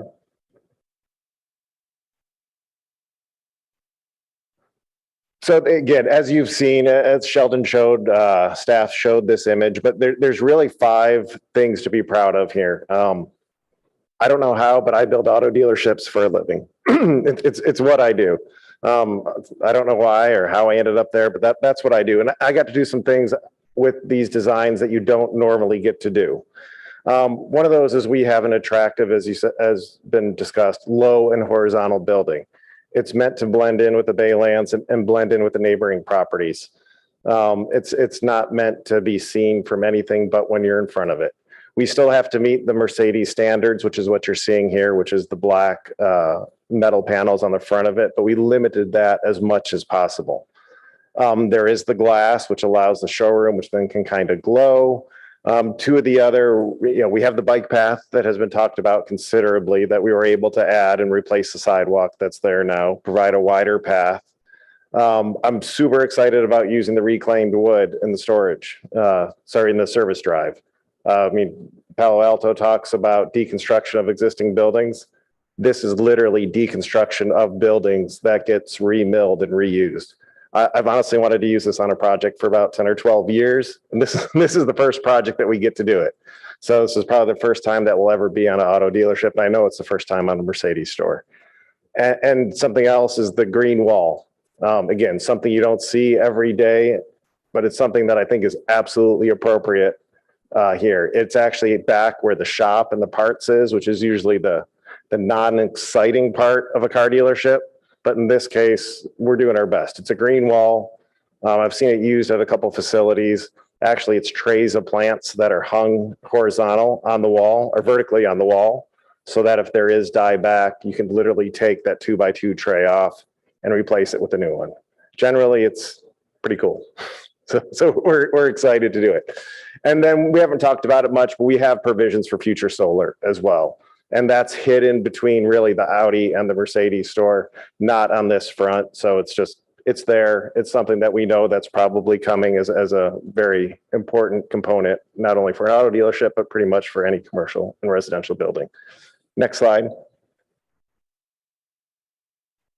There were questions repeatedly about, will we sell e-bikes? And the answer is yes. Mercedes does have a line of 4 e-bikes. That's about to be 5. And likewise, Mercedes currently has 3 100% electric vehicles, and they're coming out with a new plug-in hybrid in 2023. So their goal is probably early 2030s to be 100% electric, but they've come a long way in the last 2 years. Next. Contextual, I think we've already talked about. I think there's 2 or 3 slides. If you could just kind of go through quickly, just a quick reminder of who our neighbors are. Next slide. The Audi store next door is a very traditional Audi store. That's something that you may see anywhere. The landscaping is beautiful in front of it, but the store itself is your typical metal-clad Audi building. A little bit like what the front of ours will be like, but we're doing so much more to the sides of it. Next. And then we have the office building behind us. Next. Existing is really not too much to look at. The one thing that we can't do anything about is the PG&E tower and transmission lines that staff has talked about. And that's really dictated the design of the building and where we're setting it back and how it's being landscaped. Next. And then, of course, one of the big changes is just the overall massing of the building. This is actually one of the previous proposals. Not only are we almost 40% smaller, but we're significantly shorter. And I think that's the huge one. Next. This one's a little difficult to see, but if you look at it, I ghosted in, or had our architects ghost in the original our previous proposal, and you can see how much larger that building was than what we have before you tonight. Next. Floor plan is here just in case there happens to be any questions. A service drive in the middle there is an open air service drive. Next. A good shot of the green wall next to the reclaimed wood. Again, just two of my favorite elements here. Next. Service drive that's open with reclaimed wood going all the way through the entire service drive. Next. an idea of what that actually looks like as opposed to an architect's rendering. These are two existing stores that were built, or buildings, excuse me, that were built with wood siding. One's a library, one's a restaurant. Next. The green wall. Next. Idea of a solar canopy as a future project. And next. Of which we will provide the infrastructure as part of this project to make it easy to add should we have to or need to do that. And my favorite slide, because I took these two pictures, and it literally shows I was standing on the path in the Baylands, took this picture, and you can barely see the restaurant that's there. A couple of the red roof tiles are poking through. Then I had my architect superimpose, take out that building and put our building in, and you can't see it from the Baylands. And this was before we added the trees to it. So this was really to kind of show that, we're not adjacent to the Baylands, we're in the area, but definitely it's not going to be visible. That's all I have. I am happy to answer any questions that anybody may have. Thank you. Well, at this time, we'll hear from members of the public, and we'll see if we have follow-up questions as we go forward. Thank you. And do we have members of the public who wish to speak?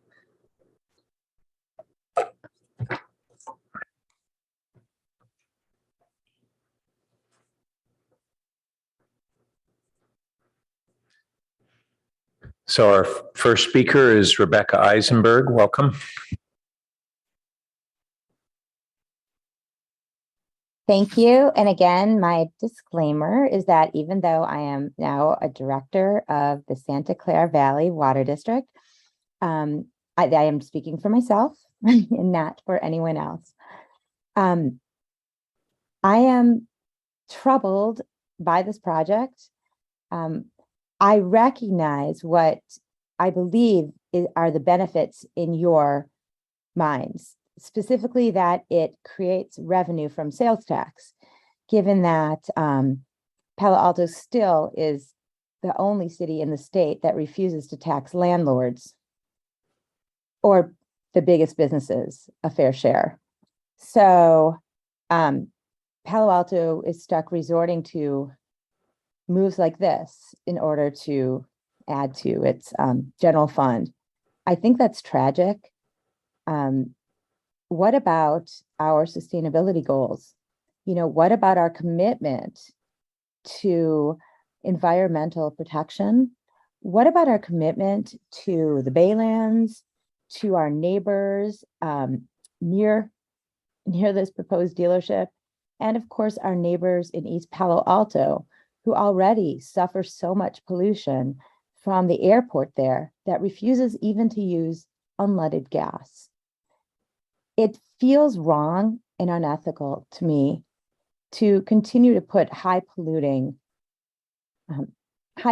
businesses, high polluting projects on the other side of Embarcadero, where most of the harm falls on East Palo Alto residents and the Baylands so-called natural preserve. I wasn't impressed by what I view as the greenwashing statement. The green wall described as not a green wall. Solar to be, to forthcoming. It can't be seen by the Baylands, but it can be felt. Statistics on the toxic consequences of car dealerships are well known. Sometimes there are toxic seeps into the land, making it unusable for habitation, like is the case according to the EPA website of a large part of Stanford Business Park, where you all are still interested in putting housing, even though it's not clear if the EPA allows it. We don't need more sensitive land at risk by fossil fuel and related toxic pollution. There's a better way to serve our community than to put a car dealership there, a fossil fuel car dealership. Thank you for considering. And our next speaker is Aaron Hadzes. Welcome, to be followed by our final speaker, Lynn Chiapella. Yes, thank you. Good evening, Palo Alto City Council. Thank you for allowing me the chance to speak to you tonight. My name is Aaron Hazis. I'm a field representative with the Carpenters Local Union 405 in Santa Clara County. We represent 38,000 members here in Northern California. We need to strongly encourage the use of a responsible developer for this project. Developer supports affordable health care, uses a living wage, and the use of an apprenticeship program. These principles serve our community. Apprenticeship programs are an engineered pathway to a career with purpose and fulfillment, not just a job without a future. When projects make use of living wage, it creates a level playing field. When responsible employers use affordable health care, people know their families are safe and protected. This removes the burden to our emergency services and lowers the cost to our community. When these principles are utilized, it better serves our community. A project like this could benefit local construction workers with livable wages and further provide local long-term jobs for those at the dealership as well. Thank you for your time. Thank you. And our final speaker is Lynn Chiapella. Welcome. I have two questions. I noticed number 16, it goes back to the ARB for approval or more looking at the landscaping. And I'm very concerned about the removal of trees and replacement. And I could not see on the map how many of these trees are really large trees when they're planted, 48 inch box or 36-inch box, or are they going to be basically little sticks that are going to take 20 or 30 years to actually gain any height or fullness? So I would be very concerned, or I would like to recommend that the council specify that a certain percentage of trees must be of that size, 48 or 36 inch. And the second thing I wonder is there no possibility to provide shading in the parking lot through solar panels? I've seen this done in other projects, and I wonder why that can't provide some of the shading of the parking lot, which has a lot of parking. The last part would be in the little fingers that he was talking about next to the building. I couldn't tell for sure if these are bushes or trees or what is going to be planted in the fingers in the parking area near the building. Thank you. Thank you. So we'll now return to the council for questions and comments and motion. I don't have questions. Councilmember Cormack. I just want to take a brief moment to say that I remember the last time we saw this and just appreciate some of the simpler changes in landscaping, even from I think the redbud trees at the time were on the outer side, and now we've got oaks, and that's come in. And I do think the living wall adds a touch. We've had some interesting experiences at Mitchell Park with it, so hopefully everyone's learned from that. I want to thank Chair Hirsch for coming this evening, and Mr. Essing for your usual thorough explanation. And when the time comes, I'll be supporting the staff recommendation. Councilmember Stone. Hey, Mr. Mayor, just a couple questions. I saw in the staff report the ARB suggested a row of parking be removed to accommodate existing trees in the pathway. What happened with that recommendation? So that was given to the applicant, and I think it's probably best to have them kind of explain how they came about trying to resolve that and how they came to the proposal that you have today. The mayor's fine with that? Sure. Would the applicant like to respond? Yes, there was a discussion at the ARB meeting. Initially, there was discussion of the existing trees and replacing the sidewalk with a bike path. ARB recommended a couple options that we take a look at. One of them was kind of weaving the bike path behind the trees or through the trees. And really what happened is it ended up taking out a large chunk of storage on that site. And we're already really at a minimum for what we need to have for there. We really scaled back the entire site. And it kind of became a little bit of as much as I'm a tree person, as Sheldon knows, I'm also a cyclist. So I'm torn over this the entire time, but I love mature trees. So what it came down to is that's when we had the discussion of adding the trees to the baylands.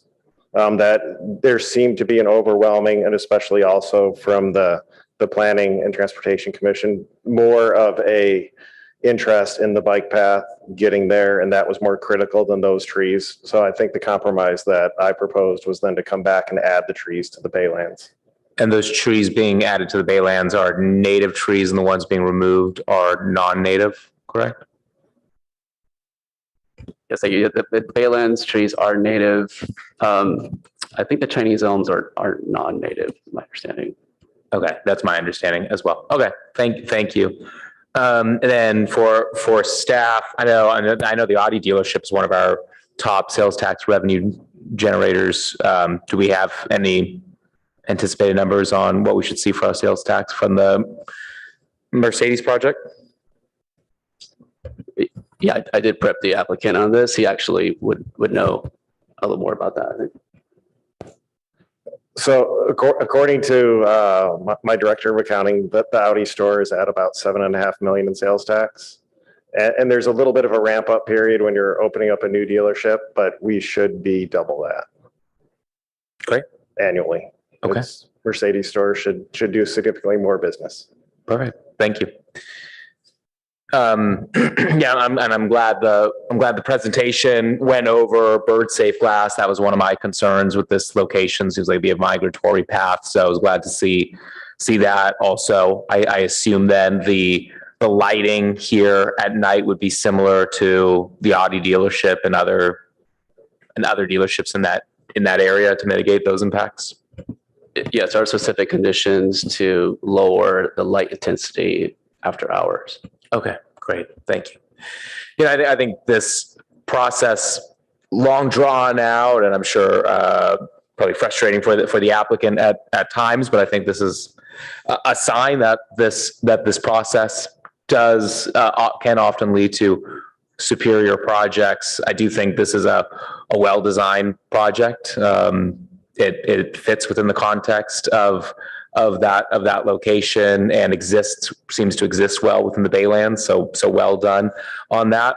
I'm disappointed to see the loss in some trees there, but seems like it was well balanced, and the mitigation impacts I'm okay with, and especially the bike path is dramatically needed in that location to be able to open up the path there to the Baylands. So I thank you for that. It'll be a good generator for city sales tax, and I think overall better utilizes that space. So I think we're finally there. Also glad to hear ARB and PTC have been able to weigh in on this and unanimously recommend it. So I'm in support of the project. Councilmember Du Bois. Yeah, hi. So third attempt here. I actually approved the previous design, but it was definitely a close call. I think this one is much less impactful, much easier to approve. So I want to thank you for very I think respectful design that aligns with the Baylands and our open space. I would like to say, I was trying to look at the plans online. It was really hard to see which protected trees were going to be removed. And so, I don't know, staff, we just passed a new tree protection ordinance. I think it would be good if we would highlight those in the staff report and in the presentation. But do you have anything that shows, I guess there was a mention of, removal of a protected tree? Yes, thank you. So there is one tree, and I can't remember if it was along Embarcadero Road. I believe it was Embarcadero Road that met the criteria for a protected tree that is being removed as a result of the bike path. So it's along Embarcadero? That's correct, yes. Yeah. So again, I think on the whole, this project, fits in. It looks like a great design. Yeah, I would just ask in the future that the staff, you would kind of highlight those protected trees on the reports. And again, I don't think it's often that we get a design enhancement, which is an increased setback, and a variance, which is, deviation from shading, both of which either seem positive or minor. So I am supportive of the project. Thank you. Councilmember Phil Seth.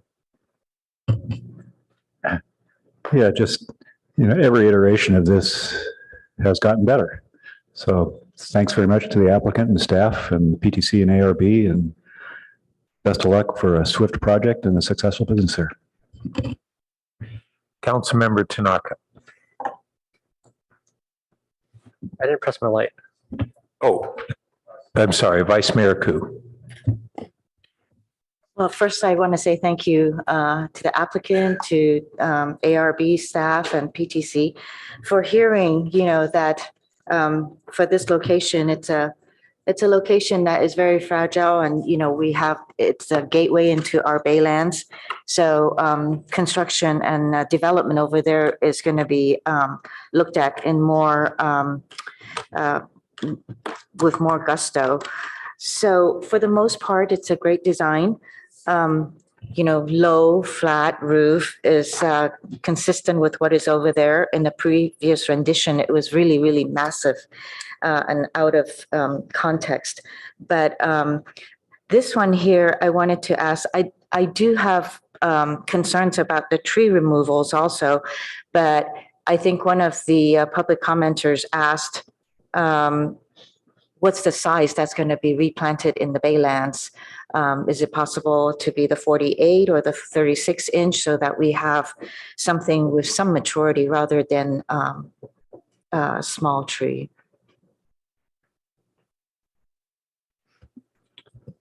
So in the baylands, the trees there are all 24-inch box. 24-inch. And is there a timeline on when they need to be in by? Before issuance of certificate of occupancy. Before that? Yes. Okay, thank you. That's good to know. The other thing is, so I noticed that the height is about 26 up to the roof line, right? But then there is the Mercedes sign with that wall. That's just kind of a little bit, I know that's a design feature for Mercedes probably, but is there any way to consider lowering it a little bit more? Instead of at 36 to be maybe at 32 or 30.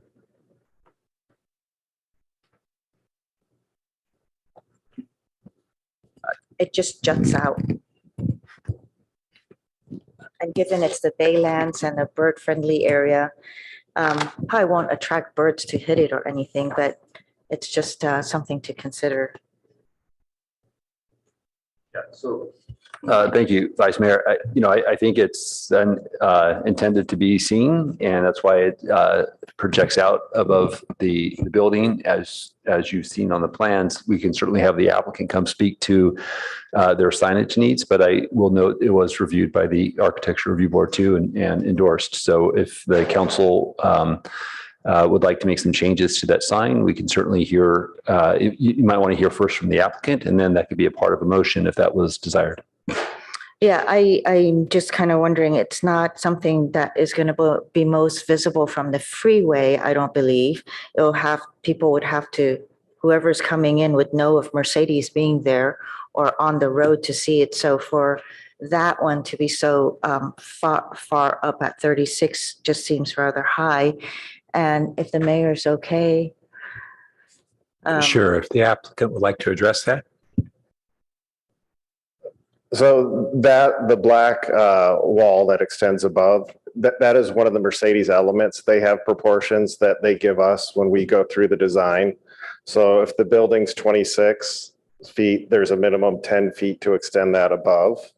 If our building was 36 or 46, it would probably be 12 or 14 feet above. They're very into proportionality. So it's not so much meant to act as a sign as it is the proportions of the whole development.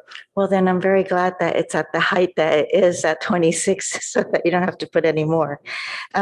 If, since you're there, could I ask you about your, the loading space? Yes, So you have 2 loading spots and they're all going to be coming in from Bay Shore correct. onto the lot. So the one that is tucked in at the corner, it's also using the same route coming in. The intent is that it would exit through the Audi, as we own both the Audi and the Mercedes store. So the intent is that the 2 locations are going to function together. And again, that is more for package delivery, not for auto delivery. Auto delivery. Not for auto. No, auto delivery is going to would be occurring at a remote storage lot. At a 2, we discussed this a lot with the PTC. With this size lot, it's just not feasible to get in full 9-car haulers, which are bigger than 53-foot semis. If I had a 10-acre site, absolutely, we'd be unloading on site. But with under a 3-acre site, we just can't get the trucks in there and have them turn. Nor can we store all of the new car inventory on this site. So we'll have off-site storage and off-site delivery. So that leads to the next question. Where would that be at, the delivery of vehicles and then also your inventory sites? That is something that changes as the auto industry changes. Usually those are month to month or sometimes 6-month or 12-month leases. Again, as inventories levels go up and down, I've been doing this for 15 years. So I got to see during the recession when some of our stores had 1 new car in stock, with Chrysler and Chevy shutting down production.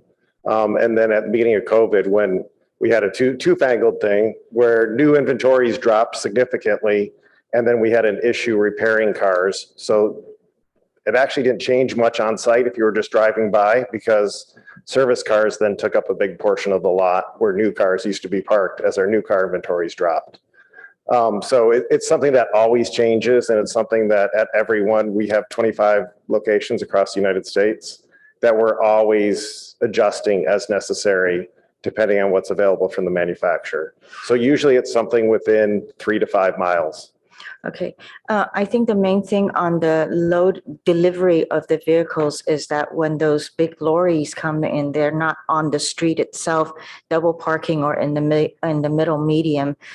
So I'm hoping that staff, there is some designation of where the unloading is going to be taking place so that they're not. Right, thank you. So we do have a condition approval that they can't do any of those functions in the right of way. Okay, that's great. Thank you. I'm sorry, my time is up. Thank you so much. All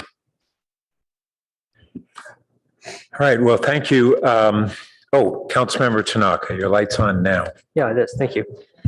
So first of all, thank you guys for your work on this. It's a 4th try. Thank you for coming to Palo Alto to invest and build your business. Really appreciate that. Overall, this looks like a really good project. Great changes, a lot of good bike stuff. I'm a big biker, so I think this is much appreciated. It looks like you guys were very sensitive to the environment, so I think that was great. For me, I think that this is our 4th try. We could really use a car dealership here. We could use a sales tax at this point in time, given our finances. So I would like for us as a city to try to help the applicants as much as possible moving forward and accelerating this. And hopefully we can have a new dealership in our city. So with that said, I would just like to make the staff recommendation as a motion. Second.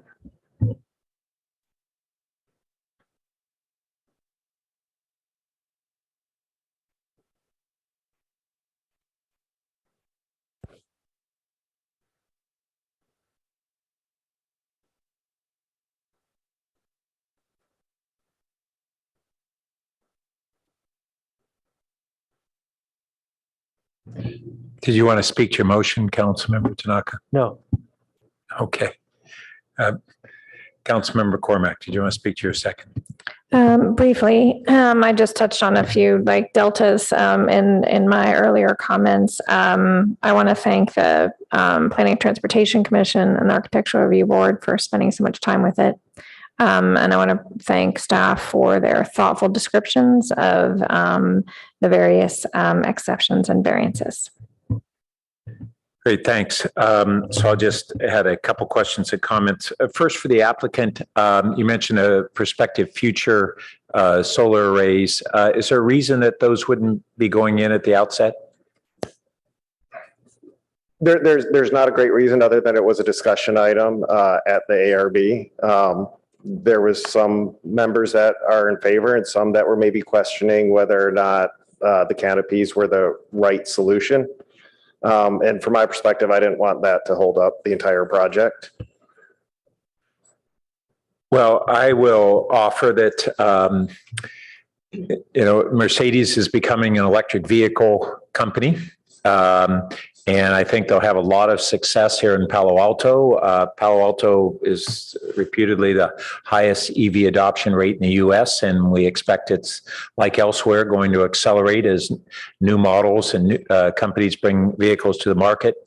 And just the whole implication of not only solar panels there, but we've had this eyesore of the existing transmission line power, PG&E tower, and it always is out of place, has been with every other prospective use. But having it there towering over an EV dealership maybe is apropos and should be embraced. And I don't know if there's any way that PG&E would even allow some creative features on that tower that would kind of embrace the nature of the carbon neutral electricity that's being provided there. But it's just a thought. And along those same lines, the symbolism of having solar panels there would be good. And they provide not just solar power, but awning shading that can be valuable for vehicles.